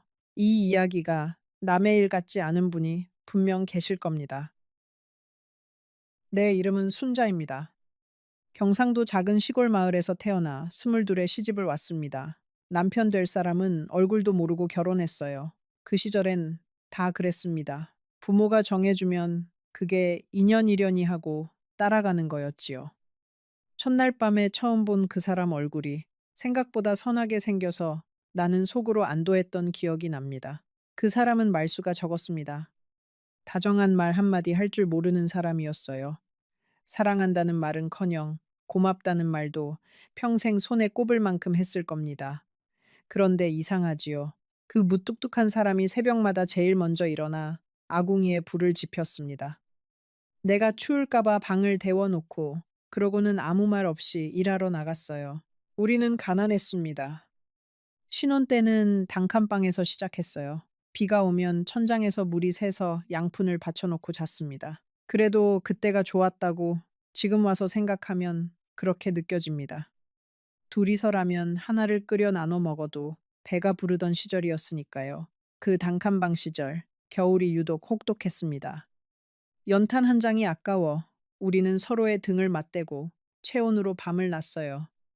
그래도 그 사람은 늘 나를 따뜻한 아랫목 쪽으로 밀어넣고 자기는 윗목에서 잤습니다. 내가 추울세라 자기 몸으로 외풍을 막아주던 사람이었어요. 그런 사람을 두고 나는 나중에 그렇게 모진 의심을 했던 겁니다. 명절이 되어도 친정에 갈 차비가 없던 해도 있었습니다. 그럴 때면 그 사람은 아무 말 없이 며칠을 더 일했어요. 그렇게 마련한 돈을 내 손에 쥐어주며 친정 다녀오라고 짧게 말하고는 돌아섰습니다. 나는 그 사람의 그런 무뚝뚝한 다정함을 그때는 당연한 줄로만 알았어요. 사람은 잃고 나서야 그 빈자리의 크기를 아는가 봅니다. 남편은 공사장을 다녔습니다. 시멘트를 나르고 벽돌을 쌓으며 손마디가 굵어지도록 일했어요. 나는 시장에서 나무를 다듬고 생선을 팔았습니다. 새벽에 나가서 깜깜해질 때까지 좌판을 지켰지요. 그렇게 둘이 벌어 한 푼 두 푼 모았습니다. 자식들 입에 밥 들어가는 것만 봐도 하루의 고단함이 싹 가셨어요. 비가 억수같이 쏟아지던 어느 장날이 기억납니다. 좌판의 생선이 다 떠내려갈 판인데 그 사람이 공사장에서 한달음에 달려왔어요. 비를 쫄딱 맞으면서 말없이 천막을 치고 좌판을 지켜주었습니다. 그러고는 또 아무 말 없이 공사장으로 돌아갔어요. 나는 그 빗속에 멀어지는 뒷모습을 보며 이 사람과 평생을 함께 하겠구나 다짐했습니다. 아이는 셋을 두었습니다. 큰아들, 둘째 딸, 그리고 막내 아들. 셋 다 손이 많이 가는 아이들이었지만 나는 단 한 번도 힘들다는 내색을 하지 않았습니다. 부모란 원래 그런 거라고 배웠으니까요. 내 입에 들어갈 고기 한 점도 아이들 밥그릇에 올려놓는 게 당연한 줄 알았습니다. 큰아들이 대학에 붙던 날 남편이 처음으로 내 손을 잡았습니다. 아무 말도 없이 그냥 거친 손으로 내 손을 꽉 쥐었어요. 그 손이 떨리고 있었습니다. 우리 같은 사람 자식이 대학을 간다는 게 그 사람한테는 평생 흘린 땀이 보상받는 순간이었던 겁니다. 나는 그날 밤 부엌에서 혼자 울었습니다. 그 사람은 자식들 앞에서는 늘 엄했습니다. 살가운 말 한마디 건네는 법이 없었어요. 그런데 자식들이 잠들면 몰래 방에 들어가 이불을 덮어주곤 했습니다. 큰아들이 아파열이 펄펄 끓던 밤에는 밤새 그 곁을 지키며 물수건을 갈아주었어요. 자식들은 그런 아버지의 속정을 몰랐습니다. 그저 무섭고 어려운 아버지로만 기억했지요. 어쩌면 그래서 자식들이 그렇게 쉽게 아버지를 나쁜 사람으로 몰아갈 수 있었는지도 모릅니다. 그렇게 자식 셋을 모두 가르쳤습니다. 큰아들은 회사에 들어갔고, 딸은 시집을 잘 갔고, 막내도 제 앞가림을 하게 되었어요. 등록금 대느라 진 빚을 다 갚고 나니 어느새 우리 부부 머리가 하얗게 새어 있었습니다. 거울을 보면 낯선 노인이 둘 서 있었지요. 자식들을 다 키워 내보내고 나니 집 안이 텅 비었습니다. 그 적막함이 처음엔 낯설었어요. 그런데 그 사람과 둘이 마주 앉아 밥을 먹다 보면 그 적막함도 그런대로 정겨웠습니다. 우리는 말없이도 통하는 사이가 되어 있었어요. 그 사람이 숟가락을 놓으면 내가 숭중을 떠다 주고, 내가 무릎이 아프다 하면 그 사람이 말없이 파스를 붙여주고요. 그렇게 늙어가는 게 부부련이 했습니다. 환갑이 지나고 칠순이 가까워질 무렵 우리 부부에게도 작은 재산이 생겼습니다. 평생 안 먹고 안 입고 모은 돈으로 변두리에 작은 집 한 채를 마련한 겁니다. 마당에 감나무가 한 그루 있는 낡은 집이었어요. 그 집이 우리한테는 궁궐이었습니다. 남편은 그 감나무 아래 평상을 놓고 여름밤이면 거기 누워 별을 봤습니다. 문제는 거기서부터 시작됐습니다. 그 집과 우리가 평생 모은 약간의 돈, 자식들 눈에 그게 들어오기 시작한 거예요. 처음엔 나도 몰랐습니다. 설마 내 자식들이 하는 마음이었으니까요. 그런데 지금 와서 돌이켜보면 모든 일에는 다 조짐이라는 게 있었습니다. 어느 명절이었습니다. 온 가족이 모여 앉아 음식을 먹는데 큰아들이 슬쩍 말을 꺼냈어요. 아버지가 요즘 통말씀이 없으시고 기력도 없어 보이는데 혹시 어디 편찮으신 거 아니냐고요. 나는 그저 늙어서 그러려니 했습니다. 그런데 그 말 끝에 큰 며느리가 한마디를 보탰습니다. 며느리는 조심스러운 척하면서 이렇게 말했어요. 어머니, 아버님이 요즘 정신이 좀 오락가락 하시는 것 같지 않으세요? 지난번에 뵈었을 때 같은 말을 두 번, 세 번 하시더라고요. 나는 그 말을 듣고 가슴이 철렁했습니다. 하지만 한편으로는 아니라고, 그 사람은 멀쩡하다고 믿고 싶었어요. 그날 이후로 자식들의 방문이 잦아졌습니다. 효자가 따로 없었어요. 주말마다 찾아와서 반찬을 사오고 아버지 건강을 챙기는 척 했습니다. 나는 그게 그저 고마웠습니다. 늙음하게 자식들이 이렇게 살뜰히 챙겨주니 내가 인생을 헛살지는 않았구나 싶었지요. 그게 얼마나 어리석은 생각이었는지 그땐 몰랐습니다. 자식들은 올 때마다 이런저런 선물을 들고 왔습니다. 며느리는 내 손을 잡고 어머니 고생하셨다며 살갑게 굴었어요. 손주들도 할머니 할머니 하며 품에 안겼습니다. 나는 그 따뜻함에 흠뻑 젖어 세상에 부러울 게 없었어요. 그런데 이상하게도 그 사람한테는 다들 대면대면했습니다. 아버지한테는 인사만 겨우 하고 나한테만 정성을 쏟았어요. 나는 그게 그저 아버지가 워낙 무뚝뚝하니 자식들도 어려워서 그러려니 했습니다. 지금 와서 생각하면 그것도 다 계산된 거였어요. 어미의 마음을 사서 어미를 자기들 편으로 끌어들이려는 거였습니다. 부부 사이를 갈라놓으려면 먼저 한쪽 마음을 얻어야 하니까요. 자식들은 그걸 본능적으로 알고 있었던 겁니다. 그러던 어느 날 큰아들이 나를 따로 불러냈습니다. 동네 찻집에서 마주 앉았는데 아들 표정이 영 심상치 않았어요. 한참을 뜸을 들이더니 아주 무거운 목소리로 입을 열었습니다. 엄마, 내가 할 말이 있는데 놀라지 말고 들으세요. 아들은 아버지 이야기를 꺼냈습니다. 아버지가 젊은 시절에 엄마 몰래 다른 여자를 만난 적이 있었다는 겁니다. 그것도 한두 번이 아니라고요. 나는 그 말을 듣는 순간 머릿속이 하얘졌습니다. 손에 든 찻잔이 달그락거릴 정도로 손이 떨렸어요. 아들은 계속 말했습니다. 자기가 어릴 때 다 봤다고 아버지가 엄마한테 얼마나 못되게 굴었는지 똑똑히 기억한다고요. 엄마는 그저 참고만 살았던 거라고 이제라도 엄마 인생을 찾으라고 했습니다. 나는 아무 말도 할 수 없었습니다. 그런 기억은 나한테 없었으니까요. 하지만 자식이 거짓말을 하겠나 싶었어요. 집에 돌아오는 길에 다리가 후들거렸습니다. 46년을 함께 산 사람이 알고 보니 내가 모르는 얼굴을 가지고 있었다는 사실. 그게 사실인지 아닌지보다 내 자식이 그렇게 말한다는 게 더 무서웠습니다. 그날 밤 나는 잠든 남편의 얼굴을 오래 들여다봤습니다. 이 사람이 정말 그런 사람이었을까? 도무지 믿기지 않았어요. 그런데 한번 의심이 들기 시작하니 모든 게 다르게 보이기 시작했습니다. 그 사람의 무뚝뚝함이 무심함으로, 말없음이 차가움으로 보였어요. 자식들은 그런 내 마음을 정확히 파고들었습니다. 만날 때마다 한마디씩 보듬지요. 엄마가 불쌍하다. 엄마는 너무 착해서 평생 손해만 봤다. 그런 말들로요. 여기서 잠깐 이 이야기를 듣고 계신 여러분께 묻고 싶습니다. 만약 여러분의 자식이 그것도 셋이 입을 모아 한 사람을 나쁜 사람이라고 말한다면 여러분은 그 말을 믿지 않을 자신이 있으십니까?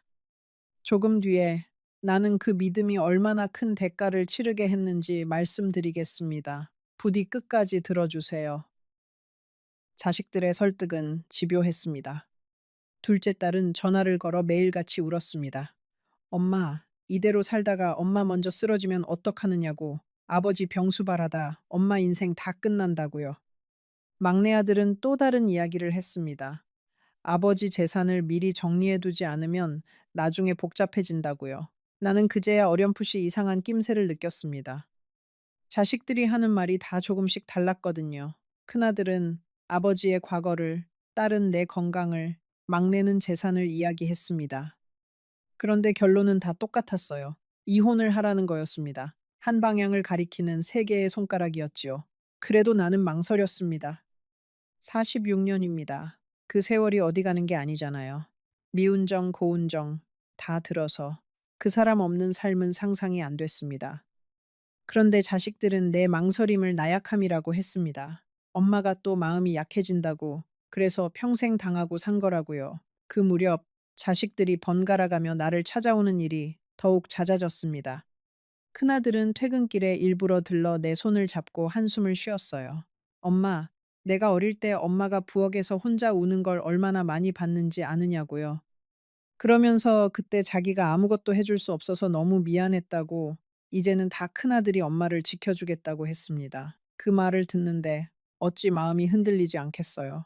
둘째 딸은 또 딸대로 나를 붙잡고 울었습니다. 엄마, 나는 결혼해서 시댁 눈치 보느라 평생 죽은 듯이 사는데 엄마라도 이제는 당당하게 살았으면 좋겠다고요. 엄마가 아버지 그늘에서 평생 길을 못 펴고 산 게 자기는 너무 한이 된다고 했습니다. 딸 자식이 그렇게 말하니 정말 내가 평생 억눌려 산 사람처럼 느껴지기 시작했어요. 지금 생각하면 그 말들이 다 정교하게 짜인 그물 같았습니다. 한 사람이 마음을 흔들어 놓으면 다음 사람이 그 틈을 비집고 들어왔어요. 셋이 짠 듯이, 그러나 짜지 않은 척, 각자 다른 이야기로 같은 결론을 향해 나를 몰아갔습니다. 나는 그 안에서 점점 내 생각이라는 걸 잃어갔어요. 밤마다 잠이 오지 않았습니다. 옆에서 곤히 자는 그 사람을 보면서 나는 수도 없이 마음이 오락가락했어요. 정말 이 사람이 나를 속이며 살아온 걸까? 아니면 내 자식들이 무언가 잘못 안 걸까? 하지만 그런 의심이 들 때마다 자식이 설마 어미한테 거짓을 말하겠나 하는 생각이 그 의심을 눌러버렸습니다. 한 번은 용기를 내어 그 사람한테 넌지시 물어본 적이 있습니다. 여보, 당신 혹시 나 모르게 마음에 둔 사람이 있었던 적 있어요? 그 사람은 신문을 보다 말고 나를 빤히 쳐다봤어요. 그러더니 무슨 그런 소리를 하느냐고 별소리를 다 한다고 짧게 대꾸하고는 다시 신문으로 눈을 돌렸습니다. 나는 그 무덤덤한 반응이 그때는 오히려 더 수상하게 느껴졌습니다. 진짜 결백한 사람이라면 더 펄쩍 뛰어야 하는 거 아니냐면서요. 지금 와서야 압니다. 그 사람은 그저 그런 의심을 받는다는 사실 자체에 가슴이 무너졌던 거예요. 평생을 한 여자만 바라보고 산 사람한테 그런 질문이 얼마나 큰 상처였을지를요. 그런데도 그 사람은 화 한 번 내지 않았습니다. 그게 그 사람이었어요. 결정적인 일은 그 무렵에 일어났습니다. 어느 날 큰아들이 서류 한 뭉치를 들고 왔습니다. 이혼하면 엄마 몫으로 집의 절반과 약간의 위자료가 보장된다는 거였어요. 자기가 다 알아봤으니 엄마는 도장만 찍으면 된다고 했습니다. 그러면서 이렇게 덧붙였습니다. 엄마, 이건 다 엄마를 위한 거예요.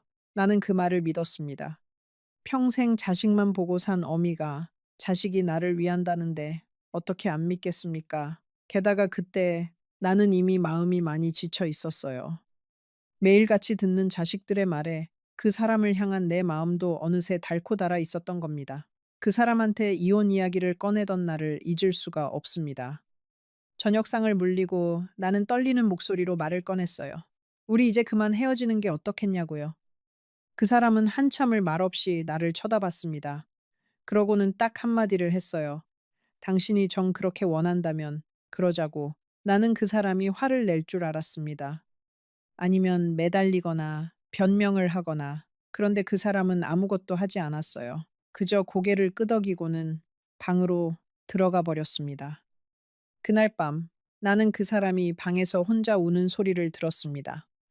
평생 눈물 한 방울 안 보이던 사람이었는데요. 지금 생각하면 그 침묵이 그 사람의 대답이었습니다. 변명하지 않은 게 아니라 변명할 게 없었던 거예요. 하지만 그때 나는 그 침묵조차 죄를 인정하는 것으로 받아들였습니다. 자식들이 그렇게 말했으니까요. 아버지가 아무 말 못하는 건 다 찔리는 게 있어서라고요. 도장을 찍던 날, 법원 앞에서 그 사람과 나란히 섰습니다. 46년을 부부로 살았던 두 사람이 남이 되는 데에는 10분도 걸리지 않았어요. 종이 한 장에 도장을 찍고 돌아서는데 그 사람이 내 등 뒤에서 조용히 말했습니다.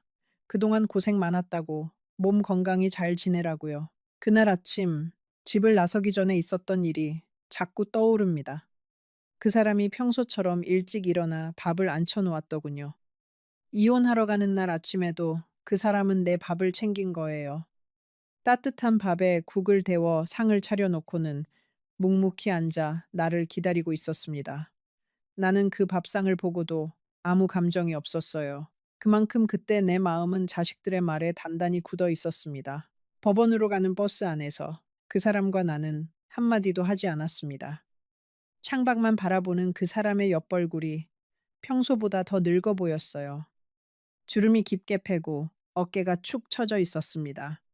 나는 그 옆얼굴을 흘끔 보면서도 끝내 마음을 돌리지 않았어요. 지금 생각하면 그때 한 번만 그 사람 마음을 헤아렸어도 모든 게 달라졌을 텐데요. 그게 그 사람한테 들은 마지막 다정한 말이었습니다. 나는 뒤도 돌아보지 못하고 그 자리를 떠났어요. 눈물이 쏟아질 것 같아서 그 사람한테 우는 모습을 보이기 싫어서요. 그렇게 우리는 헤어졌습니다. 46년이 종이 한 장으로 끝나버린 겁니다. 이혼하고 처음 얼마간은 정말로 새 삶을 사는 줄 알았습니다. 자식들이 번갈아 가며 찾아왔고, 큰아들은 위자료로 나온 돈을 자기가 잘 굴려서 불려주겠다고 했어요. 엄마는 이제 편하게 쉬기만 하면 된다고요. 나는 평생 처음으로 누군가에게 기대도 되는구나 싶었습니다. 집은 큰아들 명의로 돌렸습니다. 늙은 어미 혼자 집을 가지고 있어 봐야 관리도 못하고 세금만 나간다고 자기가 다 알아서 하겠다고 했어요. 대신 엄마는 평생 그 집에서 마음 편히 살게 해주겠다고 약속했습니다. 나는 그 약속을 철석같이 믿었습니다. 그런데 도장 잉크가 마르기도 전에 분위기가 달라지기 시작했습니다. 매주 오던 자식들의 발걸음이 뜸해졌어요. 전화도 줄었습니다. 처음엔 다들 바빠서 그러려니 했어요. 자식들도 제 살기 바쁜 나이니까요. 그런데 그게 아니었습니다. 어느 날 큰아들 내외가 짐을 싸들고 우리 집으로 들어왔습니다. 전세를 빼서 잠깐 들어와 살겠다는 거였어요. 엄마 혼자 큰 집에 사는 것보다 같이 사는 게 낫지 않냐면서요. 나는 자식과 함께 산다는 게 좋기만 했습니다. 외롭지 않겠구나 싶었지요. 하지만 한 지붕 아래 사니 모든 게 달라졌습니다. 며느리는 내가 부엌에 들어가는 걸 싫어했어요. 어머니는 그냥 방에 계시라고, 살림은 자기가 알아서 하겠다고요. 말은 공손했지만 그건 부엌에서 나오지 말라는 뜻이었습니다. 나는 점점 내 집에서 손님이 되어 갔습니다. 처음 며칠은 그래도 견딜만 했습니다. 손주 얼굴 보는 재미에 집안에 사람 소리가 나는 게 좋았어요. 그런데 시간이 지날수록 그 집 안에서 내 자리가 점점 좁아지는 게 느껴졌습니다. 거실에 앉아 있으면 며느리가 청소를 한다며 나를 방으로 들여보냈고, 텔레비전을 보고 있으면 손주가 봐야 한다며 리모컨을 가져갔어요. 나는 내 딴에는 눈치껏 처신한다고 했습니다.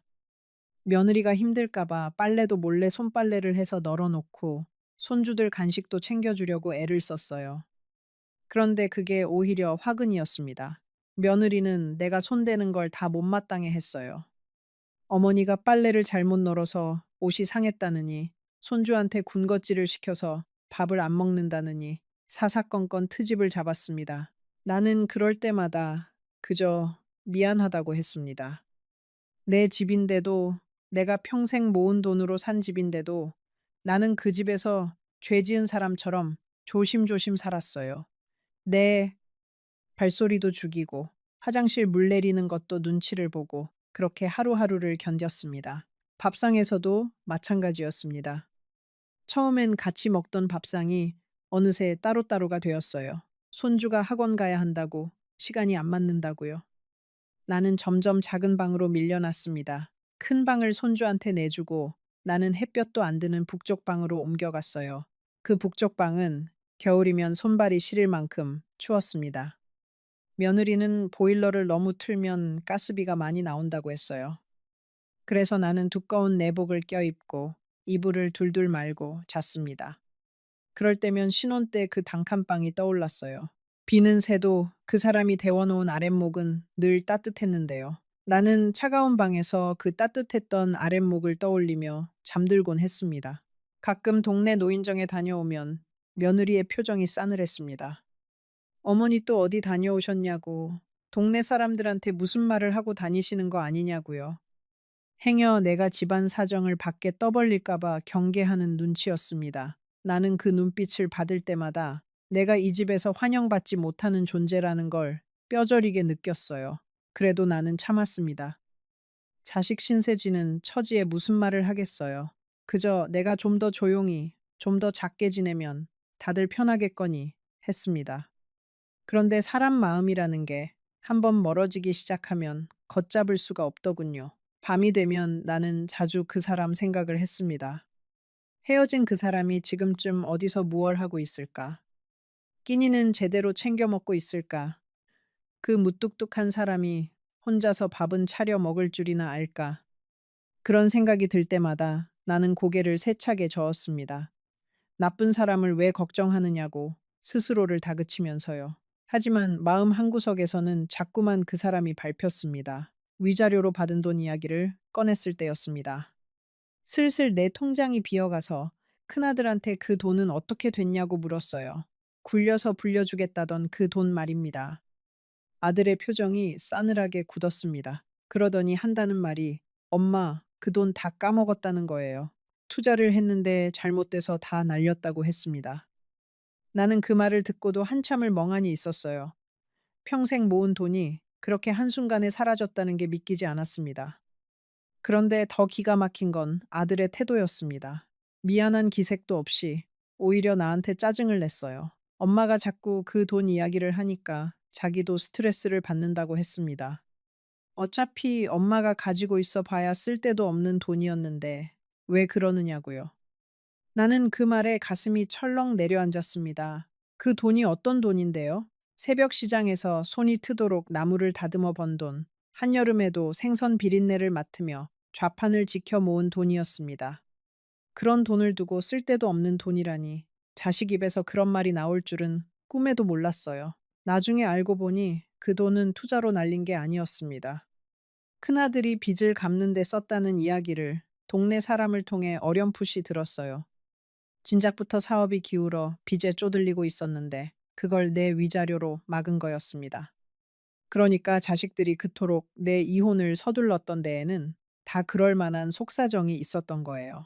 나는 그 사실을 알고도 따져 묻지 못했습니다. 따져 물은들 무엇이 달라지겠어요. 그날 이후로 나는 그 집에서 더욱 외로워졌습니다. 돈이 없는 노인은 그 집에서 아무 쓸모도 없는 존재였어요. 한때는 효자 효녀였던 자식들이 어미한테서 더 가져갈 게 없어지자 하나둘 등을 돌렸습니다. 나는 그제야 깨달았어요. 그 다정함이, 그 효심이 다 무엇을 위한 것이었는지를요. 조금만 더 들어주세요. 지금부터가 정말로 내가 왜 손수레를 끌게 되었는지 그 진짜 이유가 나옵니다. 혹시 여러분 중에도 자식한테 모든 걸 다 내어주고 정작 자신은 빈손이 된 분이 계신가요? 그렇다면 이 다음 이야기를 절대 놓치지 마세요. 돈이 없어졌다는 걸 알고부터 나는 집안의 천덕꾸러기가 되었습니다. 큰 며느리는 대놓고 한숨을 쉬었어요. 어머니 약값에 생활비에 우리도 힘들다는 말을 입에 달고 살았습니다. 나는 그때마다 죄인처럼 고개를 숙였습니다. 내가 무슨 큰 잘못을 한 사람처럼요. 며느리의 말은 날이 갈수록 모질어졌습니다. 처음엔 한숨이었던 게 나중엔 들으라는 듯이 하는 혼잣말이 되었어요. 누구는 부모 덕에 편하게 산다는데 우리는 무슨 팔자에 늙은 부모까지 모시느라 이 고생이냐고요. 나는 그 말들을 방 안에서 다 듣고 있었습니다. 못 들은 척 이불을 뒤집어 쓰고 누워서 소리 없이 눈물만 흘렸어요. 하루는 며느리가 손주들 앞에서 나를 두고 한마디를 했습니다. 너희도 공부 안 하면 나중에 할머니처럼 된다고요. 그 말을 듣는 순간 나는 심장이 붙는 것 같았습니다. 손주들한테 나는 어느새 본보기로 삼지 말아야 할 한심한 늙은이가 되어 있었던 거예요. 평생 자식들 위해 헌신한 어미의 말로가 손주들 눈에 그렇게 비치고 있었습니다. 나는 그날 밤 짐을 싸야겠다고 처음으로 마음먹었습니다. 둘째 딸한테 전화를 걸어봤습니다. 혹시나 하는 마음에 사정을 이야기했어요. 그런데 딸의 반응이 차가웠습니다. 엄마, 나도 시집살이 하느라 정신없는데 그런 이야기하면 어떡하냐고요. 그러면서 큰오빠한테 다 맡겼으면서 왜 자기한테 그러느냐고 했습니다. 매일같이 울며 전화하던 그 딸이 맞나 싶었어요. 막내 아들은 아예 전화를 받지 않았습니다. 몇 번을 걸어도 신호만 가다가 끊겼어요. 나중에 문자가 하나 왔습니다. 엄마, 나 요즘 사업이 어려워서 연락할 정신이 없으니 이해해 달라고요. 재산을 정리해야 한다고 그렇게 열을 올리던 아이가 정작 어미가 빈손이 되니 등을 돌렸습니다. 그 막내가 어릴 때 얼마나 약했는지 모릅니다. 몸이 약해 잔병치레가 잦아서 나는 그 아이를 업고 밤길을 수도 없이 병원으로 달렸어요. 내 등에서 색색 잠든 그 아이의 숨소리가 아직도 귓가에 생생합니다. 그렇게 애지중지 키운 막내가 이제는 어미의 전화 한 통도 귀찮아하는 사람이 되었어요. 자식이 변하는 게 아니라 형편이 사람을 변하게 하는 건지도 모르겠습니다. 그래도 그 변한 모습을 어미 눈으로 지켜보는 건 가슴이 무너지는 일이었어요. 그제야 모든 게 보이기 시작했습니다. 자식들이 그토록 이혼을 종용했던 이유가요. 그건 나를 위해서가 아니었습니다. 부부 공동의 재산보다 이혼해서 갈라진 재산을 각자 가져가는 게 자기들한테 더 유리했던 겁니다. 늙은 어미는 그저 도장을 찍어주는 도구였을 뿐이에요. 내가 그 사실을 깨달았을 때 이미 모든 게 끝나 있었습니다. 집은 큰아들 명의였고 돈은 사라졌고 나는 가진 게 아무것도 없었습니다. 46년을 함께 산 사람도 평생 모은 재산도 모두 내 손을 떠난 뒤였어요. 빈 껍데기만 남은 노인이 거기 앉아 있었습니다. 그러던 어느 겨울 아침이었습니다. 큰 며느리가 내 방문을 열고 들어와 조심스럽게 말을 꺼냈어요. 어머니, 드릴 말씀이 있는데요. 집을 팔게 되었다는 겁니다. 사정이 어려워서 이 집을 정리하고 작은 곳으로 옮겨야 한다고요. 작은 집으로 옮기면 방이 부족하다고 했습니다. 그러니 어머니는 당분간 다른 곳에 계시는 게 어떻겠냐고요. 말은 부드러웠지만 그건 나가라는 소리였습니다. 이른이 넘은 어미한테 갈 곳을 정해주지도 않고 그저 나가라는 거였어요. 나는 그날 작은 가방 하나를 들고 그 집을 나왔습니다. 마당에 감나무를 한번 올려다봤어요. 남편이 평상에 누워 별을 보던 그 나무요. 그 나무 아래서 나는 한참을 서 있었습니다. 그러고는 뒤도 돌아보지 않고 대문을 나섰습니다. 그게 내 집에서의 마지막이었어요. 대문을 나서는데 어린 손주가 쪼르르 따라 나왔습니다. 할머니 어디 가느냐고 묻더군요. 나는 차마 대답을 못하고 그저 손주의 머리만 쓰다듬었어요. 할머니 금방 올게 하고 거짓말을 하고는 돌아섰습니다. 그 어린 것은 영문도 모르고 손을 흔들었어요.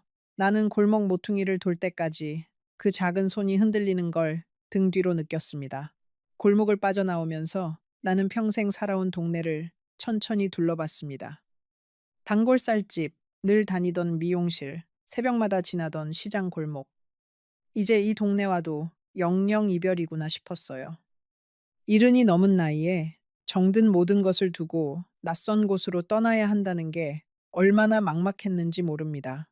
그런데도 이상하게 눈물은 나지 않았어요. 너무 큰 슬픔은 눈물도 말려버리는가 봅니다. 갈 곳이 없었습니다. 친정은 진작에 없어졌고 친구들도 다들 제 자식들과 살기 바빴어요. 며칠은 찜질방을 전전했습니다. 그러다 보증금도 없이 들어갈 수 있는 낡은 단칸방을 하나 구했어요. 보일러도 잘 안 들어오는 창문 하나 없는 반지하 방이었습니다. 그 방을 처음 본 날 나는 한참을 문 앞에 서 있었습니다. 곰팡내가 나고 벽지는 누렇게 들떠 있었어요. 평생 깨끗한 집을 가꾸며 살아온 내가 이런 곳에서 살게 되리라고는 상상도 못했습니다. 그래도 별 수 없었어요. 가진 돈이라고는 손에 쥔 몇 푼이 전부였으니까요. 나는 그날 걸레를 빨아 방을 닦고 또 닦았습니다. 그렇게라도 사람 사는 곳으로 만들고 싶었어요. 밤이 되자 그 반지하 방은 칠흑같이 어두웠습니다. 창문이 없으니 달빛 한 줄기 들지 않았어요. 나는 그 어둠 속에 누워 천장을 바라보며 생각했습니다. 내가 무얼 그리 잘못했길래 이렇게 되었을까? 평생 자식들 위해 헌신하고 남편 뒷바라지하며 살았는데 어쩌다 이 나이에 이런 곳에 홀로 누워 있나. 그날 밤 나는 처음으로 그 사람이 사무치게 보고 싶었습니다. 당장 먹고 살 길이 막막했습니다. 이른이 넘은 노인을 받아주는 일자리가 어디 있겠어요. 그러다 같은 동네 할머니가 폐지 줍는 걸 알려줬습니다. 손수레만 있으면 누구나 할 수 있다고요. 그렇게 나는 종이를 줍기 시작했습니다. 그 할머니는 나보다 몇 살 위였는데 사연이 비슷했어요. 자식들 다 키워놓고 늙음하게 혼자가 된 분이었습니다. 그분이 나한테 손수레 끄는 법을 가르쳐 주었어요. 어디 가면 종이가 많이 나오는지, 고물상은 어디가 값을 잘 쳐주는지요. 우리는 그렇게 골목에서 만나 서로의 신세를 위로하며 친구가 되었습니다. 자식한테 못 받은 정을 우리는 같은 처지의 노인들끼리 나누었어요. 처음 손수레를 끌고 골목에 나섰던 날을 잊을 수가 없어요.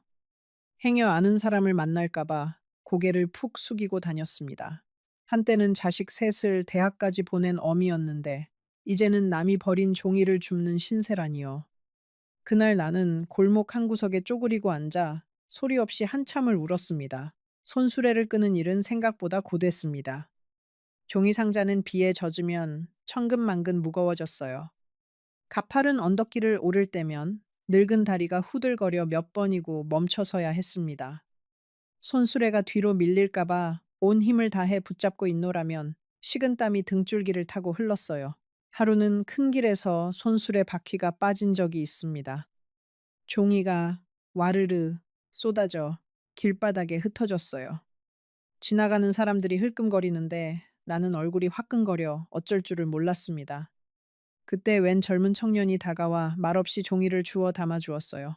그러고는 바퀴까지 고쳐주고는 인사도 받지 않고 총총히 가버렸습니다. 나는 그 청년의 뒷모습을 보며 또 눈시울이 붉어졌어요. 세상이 다 모진 건 아니구나 싶어서요. 폐지를 줍다 보면 별별 사람을 다 만납니다. 어떤 가게 주인은 일부러 상자를 잘 펴서 내 손수레 옆에 놓아줬어요. 또 어떤 이는 바카스 한 병을 슬그머니 쥐어주기도 했습니다. 그런 작은 친절들이 그 시절 나를 버티게 한 힘이었어요. 자식한테 받지 못한 따뜻함을 나는 생판 모르는 남들한테서 받았습니다. 물론 모진 사람도 있었습니다.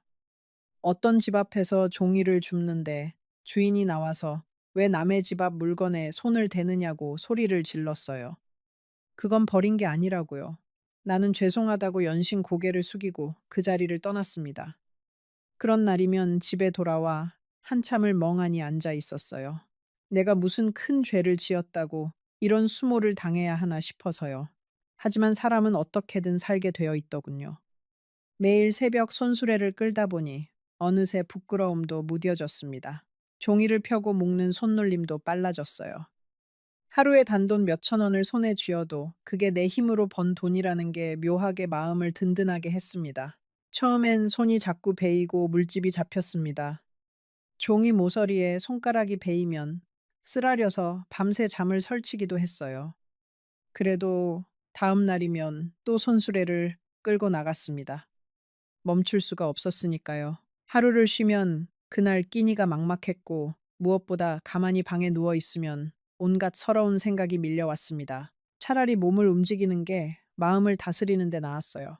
그 반지하 방으로 돌아오면 나는 종일 모은 동전을 헤아렸습니다. 1,000원짜리 몇 장, 100원짜리 몇 개. 그 돈으로 쌀을 사고 연탄을 사고 가끔은 두부 한 모를 샀어요.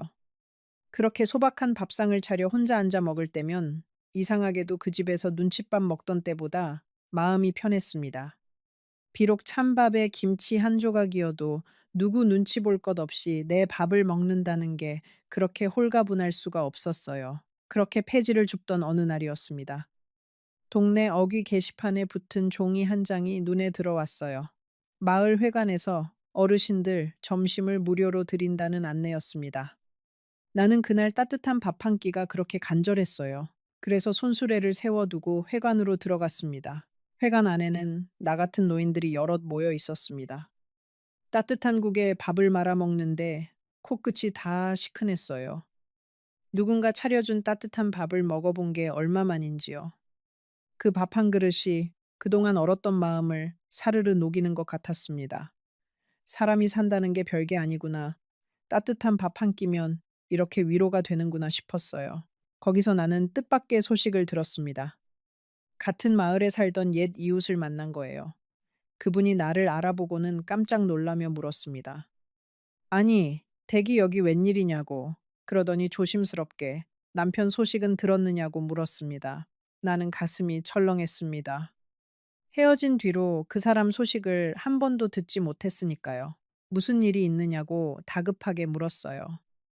그 이웃은 한참을 머뭇거리더니 어렵게 입을 열었습니다.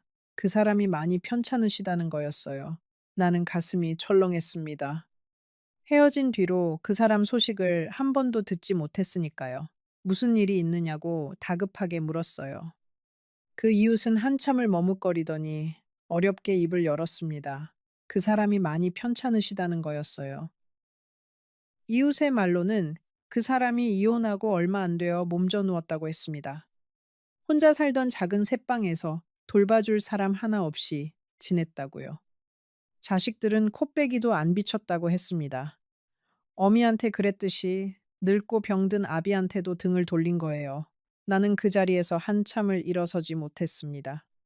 그 무뚝뚝한 사람이 새벽마다 내 방을 데워주던 그 사람이 혼자 차가운 방에서 앓고 있었다니요. 그동안 나는 그 사람을 나쁜 사람이라 믿고 원망하며 살았는데요. 가슴이 무너지는 것 같았습니다. 이웃에게 그 사람이 사는 곳을 물었습니다. 멀지 않은 옆 동네라고 했어요. 나는 그날로 손수레도 내팽개치고 그곳으로 달려갔습니다. 낡은 새방의 문을 두드리는데 손이 사시나무 떨듯 떨렸어요. 그 사람을 어떤 얼굴로 봐야 할지 알 수가 없었습니다. 가는 길 내내 별별 생각이 다 들었습니다. 그 사람이 나를 보고 문전박대하면 어쩌나. 당신 때문에 내가 이 꼴이 됐다고 원망하면 어쩌나. 그런 생각이 들면서도 발걸음은 자꾸만 빨라졌어요. 머리로는 망설이는데 마음은 이미 그 사람한테 달려가고 있었습니다. 46년을 함께 산 정이라는 게 1년 떨어져 있다고 끊어지는 게 아니었어요. 문을 열고 들어간 그 방에서 나는 그 사람을 보았습니다. 46년을 함께 산 그 사람이 야윈 모습으로 좁은 방에 누워 있었어요. 나를 알아본 그 사람의 눈이 커졌습니다. 그러더니 천천히, 아주 천천히 입을 열어 내 이름을 불렀어요. 순자야 하고요. 나는 그 자리에 주저앉아 엉엉 울었습니다. 미안하다는 말도, 보고 싶었다는 말도 나오지 않았어요. 그저 그 사람의 야윈 손을 붙잡고 울기만 했습니다. 그 사람은 떨리는 손으로 내 머리를 쓰다듬었어요. 마치 우는 아이를 달래듯이요. 한참을 그러고 있다가 나는 어렵게 물었습니다. 그때 자식들이 한 말이 사실이었느냐고. 정말로 젊은 시절에 다른 사람을 만난 적이 있었느냐고요. 그 사람은 힘없이 고개를 저었습니다. 그런 일은 없었다고 평생 나 하나밖에 몰랐다고 했어요. 그러면 왜 그때 아무 말도 하지 않았느냐고 물었습니다. 왜 변명 한마디 안 하고 그냥 도장을 찍어줬느냐고요. 그 사람의 대답을 듣고 나는 또 한 번 무너졌습니다. 당신이 자식들 말을 그렇게 믿는데 내가 무슨 말을 한들 믿었겠냐고. 그저 당신이 원하는 대로 해주고 싶었다고요. 그 사람은 알고 있었던 겁니다. 자식들이 무슨 꿍꿍이로 그러는지 어렴풋이 짐작하고 있었어요. 그런데도 아무 말 하지 않은 건 늙은 아내가 자식들과 등지고 외톨이가 되는 게 싫어서였습니다. 차라리 자기가 나쁜 사람이 되는 게 낫다고 여긴 거예요.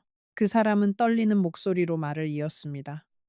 자기가 끝까지 결백을 주장했으면 나는 결국 자식들과 척을 졌을 거라고요. 그러면 나는 남편도 잃고 자식도 잃었을 텐데 자기 하나가 나쁜 사람이 되면 적어도 내가 자식들 품에는 남을 수 있지 않겠냐고 생각했답니다. 그러니까 그 사람은 마지막까지 나를 위해 스스로 죄인이 되기를 택한 거였어요. 나는 그 마음을 알고 나서 며칠을 알아 누웠습니다. 생각해보면 그 사람은 늘 그런 식이었습니다. 자기 속을 드러내는 법이 없었어요. 사랑한다는 말 대신 아궁이에 불을 지폈고 미안하다는 말 대신 묵묵히 일을 더 했습니다. 마지막 순간까지도 그 사람은 말이 아니라 침묵으로 자기 사랑을 증명한 거예요. 나는 그 침묵의 언어를 너무 늦게야 알아들었습니다. 이 대목에서 잠시 멈추고 싶습니다. 평생을 무뚝뚝하게만 살아온 사람이 마지막 순간에 보여준 그 마음을요. 여러분은 곁에 있는 사람의 침묵을, 그 깊은 속을 얼마나 알고 계신가요? 잠시 후 이 이야기가 어떻게 끝나는지 끝까지 함께 해주세요. 그날부터 나는 그 사람 곁을 지켰습니다.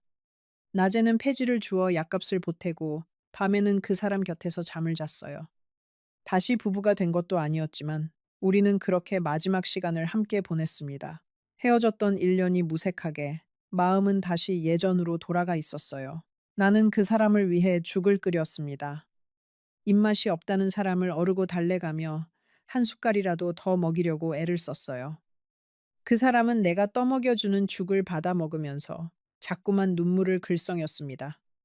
이 나이에 당신한테 이런 신세를 진다고 면목이 없다고요. 나는 그럴 때마다 핀잔을 줬어요. 부부 사이에 신세가 어디 있느냐고 그냥 잠자코 받아먹기나 하라고요. 그 좁은 새방에서 우리는 다시 부부처럼 지냈습니다. 아침이면 내가 먼저 일어나 미음을 끓이고 그 사람 약을 챙겼어요. 낮에는 잠깐 나가 폐지를 줍고 저녁이면 다시 돌아와 그 사람 곁을 지켰습니다. 비록 가진 것 없고 몸은 고됐지만 그 시절 내 마음만은 이상하리만치 평온했어요. 미워하던 사람을 다시 품에 안으니 그동안 얹혀있던 응어리가 다 풀리는 것 같았습니다. 가끔 날이 좋으면 나는 그 사람을 부축해 동네 한 바퀴를 돌았습니다. 느릿느릿 한 걸음 한 걸음 떼는 게 힘들었지만 그 사람은 바깥바람을 쐬는 걸 좋아했어요. 우리는 벤치에 앉아 햇볕을 쬐며 이런저런 이야기를 나눴습니다. 그러다 그 사람이 내 어깨에 슬며시 머리를 기대면 나는 그 무게가 그렇게 애틋할 수가 없었어요. 이 사람이 내 곁에 있다는 것, 그 하나만으로도 충분했습니다. 그 사람은 미안하다는 말을 자주 했습니다. 평생 다정한 말 한마디 못한 게 미안하다고요. 가난한 집에 시집와 고생만 시킨 게 미안하다고요. 나는 그럴 때마다 그 사람 입을 막았습니다. 미안한 건 나라고, 당신을 의심한 내가 죄인이라고요. 어느 밤에는 그 사람이 내 손을 잡고 이런 말을 했습니다. 순자야, 나는 사실 당신한테 늘 고마웠다고. 표현을 못했을 뿐이지. 새벽에 시장 나가는 당신 뒷모습을 볼 때마다 가슴이 아렸다고요. 그런 말을 평생 한 번도 못하고 산 게 한이 된다고 했어요. 나는 그 말을 들으며 46년 동안 못다한 그 사람의 마음을 그제야 다 받았습니다. 우리는 그 좁은 방에서 옛날 이야기를 많이 했습니다. 단칸방에서 비새는 천장에 양푼을 받쳐놓고 자던 신혼 시절. 큰아들 대학 붙던 날, 그 사람이 처음으로 내 손을 잡던 그날, 우리한테도 분명 행복한 시절이 있었습니다.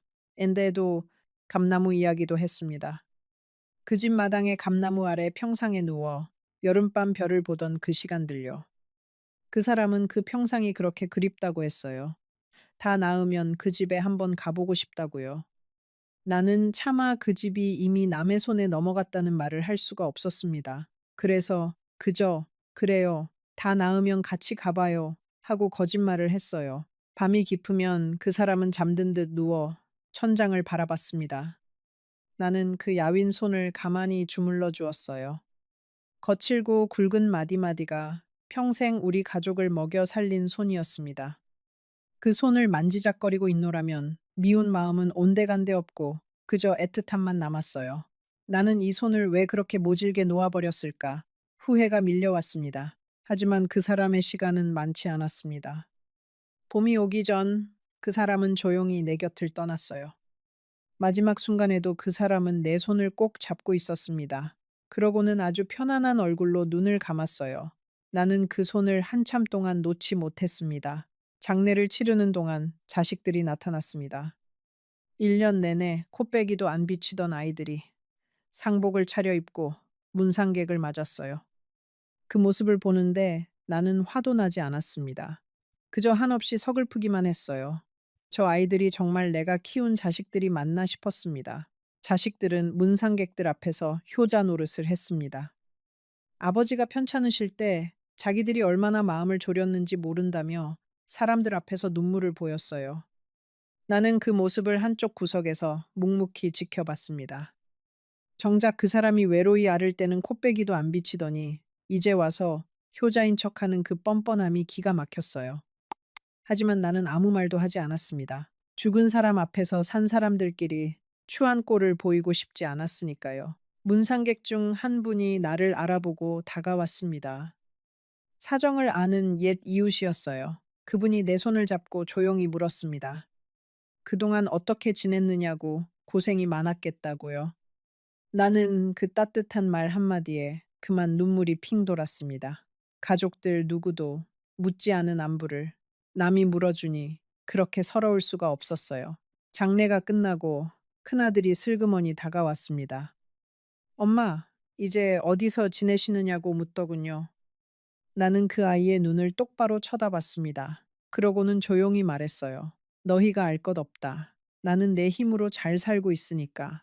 아들은 잠시 머뭇거리더니 다시 입을 열었습니다. 엄마, 그때는 다 엄마를 위해서 그런 거였다고요. 나는 그 말에 그저 희미하게 웃었습니다. 그러고는 말했어요. 그래, 나도 안다. 다 나를 위한 거였겠지. 그런데 얘야, 나를 위한 일이 왜 나를 이렇게 빈손으로 만들었을까? 아들은 아무 대답도 하지 못했습니다. 아들은 무언가 더 말하려다 입을 다물었습니다. 아마 내 눈빛에서 더 이상 예전의 호락호락한 어미가 아니라는 걸 읽었나 봅니다.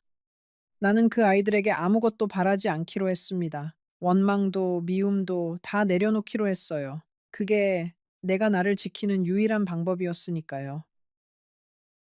그렇게 다시 1년이 흘렀습니다. 나는 여전히 새벽이면 손수레를 끌고 골목을 돕니다. 달라진 게 있다면 이제는 고개를 숙이지 않는다는 거예요. 부끄러울 게 없으니까요. 나는 누구한테도 손 벌리지 않고 내 힘으로 살아가고 있습니다. 요즘은 그 반지하 방에 작은 화분 몇 개를 들였습니다. 폐지를 줍다 누가 버린 화분을 주워와 흙을 채우고 씨앗을 심었어요. 창문도 없는 방이라 햇볕이 안 드는데도 그 화분들은 용케 싹을 틔웠습니다. 나는 그 여린 새싹을 볼 때마다 생각해요. 빛 한 줄기 없는 곳에서도 기어이 살아내는 저 풀처럼 나도 그렇게 살아가고 있구나 하고요. 마을 회관에는 이제 자주 나갑니다. 거기서 만난 노인들과 어울려 따뜻한 밥도 먹고 이야기도 나눠요. 폐지 줍는 법을 가르쳐 준 그 할머니와는 둘도 없는 친구가 되었습니다. 우리는 서로의 처지를 누구보다 잘 알기에 굳이 많은 말이 필요 없어요. 그저 곁에 있어주는 것만으로도 큰 위로가 됩니다. 자식한테 못 받은 정을 나는 이렇게 또 다른 인연들로 채워가고 있어요. 가끔 그 사람이 사무치게 그립습니다. 감나무 아래 평상에 누워 별을 보던 그 사람이요. 그럴 때면 나는 밤하늘을 올려다봅니다. 저 별들 중 하나가 그 사람이려니 하면서요. 이제는 그 사람을 원망하지 않습니다. 그저 그리워할 뿐이에요. 비 오는 날이면 그 사람 생각이 더 납니다. 빗속을 뚫고 좌판으로 달려와 천막을 쳐주던 그 모습이요. 그럴 때면 나는 우산도 없이 한참을 비를 맞고 서 있어요. 빗방울이 얼굴을 타고 흐르는 게 마치 그 사람이 나를 어루만지는 것 같아서요. 사람들은 비 맞는 노인을 보고 혀를 차지만 나는 그 빗속에서 잠시나마 그 사람을 다시 만납니다. 후회는 늘 늦게 옵니다. 그 사람이 살아있을 때 더 다정하게 대해줄 걸. 의심하지 말고 끝까지 믿어줄 걸. 그 무뚝뚝한 침묵 속에 숨은 사랑을 더 빨리 알아챘어야 했는데요. 하지만 후회한들 무엇하겠어요. 떠난 사람은 돌아오지 않는데요. 나는 그저 남은 날들을 그 사람한테 부끄럽지 않게 살아내려 애쓸 뿐입니다. 자식들과는 연락을 끊고 지냅니다. 미워서가 아닙니다. 그저 마주할 자신이 없어서예요. 그 아이들도 언젠가는 늙을 겁니다. 그때 가서 자기들이 부모한테 무슨 짓을 했는지 깨닫겠지요. 나는 그 아이들에게 그 깨달음의 무게를 남겨두기로 했습니다. 이따금 손주들 얼굴이 떠오를 때면 마음이 시립니다. 그 어린 것들이야 무슨 죄가 있겠어요. 할머니 어디 가느냐고 손 흔들던 그 막내 손주가 가끔 꿈에 나옵니다. 그래도 나는 찾아가지 않아요. 내가 나타나면 그 집 안에 또 어떤 풍파가 일지 모르니까요. 그저 멀리서 그 아이들이 건강하게 자라기만을 빌 뿐입니다. 사람들은 내가 불쌍하다고 합니다. 자식한테 버림받고 폐지나 줍는 가엾은 노인이라고요. 하지만 나는 그렇게 생각하지 않습니다. 나는 비로소 내 두 발로 서는 법을 배웠으니까요. 누구한테 기대지 않고 내 삶을 내가 책임지는 법을요. 안다로 완다. 평생 나는 누군가에게 기대어 살았습니다. 젊어서는 남편한테, 늙어서는 자식들한테요.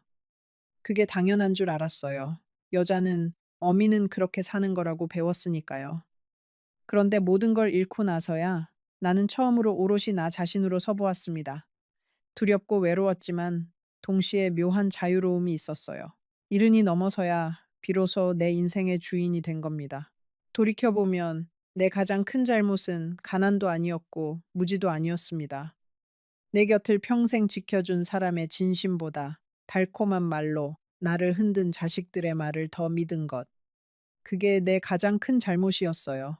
정말 소중한 것은 늘 요란하지 않고 조용한 법인데 나는 그걸 너무 늦게 깨달았습니다. 사랑은 큰 소리로 외치는 게 아니라 묵묵히 곁을 지키는 거였습니다. 새벽마다 아궁이에 불을 지피는 것, 빗속을 달려와 천막을 쳐주는 것, 자식들 앞에서 대신 죄인이 되어주는 것. 그게 다 사랑이었어요. 그런데 나는 그 조용한 사랑을 무심함으로 오해하고 시끄러운 말들에 휘둘렸습니다. 사람의 진심은 말이 아니라 행동에 있다는 걸 나는 평생을 다 살고 나서야 알았어요. 이 이야기를 듣고 계신 여러분께 마지막으로 부탁드리고 싶은 게 있습니다. 혹시 곁에 묵묵히 자리를 지켜주는 사람이 있다면 그 사람의 침묵을 함부로 의심하지 마세요. 말이 많은 사람보다 말없이 곁을 지키는 사람이 진짜인 경우가 더 많으니까요. 나는 오늘도 손수레를 끌고 골목을 돕니다. 허리는 아프고 손은 갈라졌지만 내 마음만은 그 어느 때보다 평온합니다. 저 하늘의 별 하나가 나를 내려다보고 있다는 걸 아니까요. 언젠가 그 사람을 다시 만나는 날, 나는 부끄럽지 않은 모습으로 서 있고 싶습니다. 새벽 골목은 고요합니다. 아직 잠든 도시 위로 희뿌연 안개가 내려앉아 있어요. 그 안개 속을 손수레를 끌고 걷다 보면 문득 내가 살아온 세월이 다 꿈만 같습니다. 가난했던 신혼, 자식 키우던 고단함, 작은 집 한 채의 행복, 그리고 종이 한 장으로 끝나버린 46년. 그 모든 것이 마치 어제 일처럼 생생한데 정신을 차려보면 나는 이렇게 늙어 손수레를 끌고 있어요. 그래도 나는 이 새벽이 좋습니다. 아무도 나를 재촉하지 않고 아무도 나를 미워하지 않는 이 시간이요. 손수레 바퀴 굴러가는 소리, 종이 부스럭거리는 소리만이 나와 함께합니다. 그 소리를 들으며 나는 생각해요. 비록 가진 것 없고 보잘것없는 삶이지만 이건 온전히 나의 삶이라고요. 누구도 빼앗아 갈 수 없는 나만의 삶이라고요.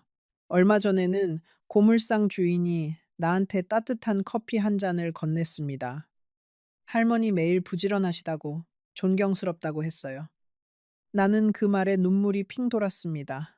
존경이라니 폐지 줍는 늙은이한테 그런 말을 해주는 사람이 다 있구나 싶어서요. 그 따뜻한 커피 한 잔이 그날 하루를 버티게 했습니다. 세상은 매정하다가도 또 이렇게 불쑥 따뜻함을 건네는 곳이더군요. 이 늙은이의 이야기가 어떻게 들리셨는지 모르겠습니다. 어쩌면 여러분의 이야기일 수도, 여러분 부모님의 이야기일 수도 있겠지요. 세상에는 순자 같은 노인이 생각보다 많습니다. 자식을 위해 모든 걸 내어주고 정작 자신은 빈손으로 골목을 떠도는 그런 부모들이요. 부디 오늘 밤만이라도 곁에 있는 사람의 손을 한번 잡아보세요. 그리고 그 사람이 묵묵히 견뎌 온 세월을 한번 헤아려 보세요. 어쩌면 우리는 가장 가까운 사람의 진심을 가장 늦게 알아차리는지도 모릅니다. 만약 이 이야기가 여러분의 마음 한구석을 울렸다면 지금 화면에 보이는 영상을 꼭 눌러서 봐주세요. 순자 할머니가 들려주는 또 다른 이야기가 오늘 이 이야기보다 여러분의 가슴을 더 깊이 흔들어 놓을 겁니다. 절대 놓치지 마세요. 화면 속 그 이야기가 여러분을 기다리고 있습니다.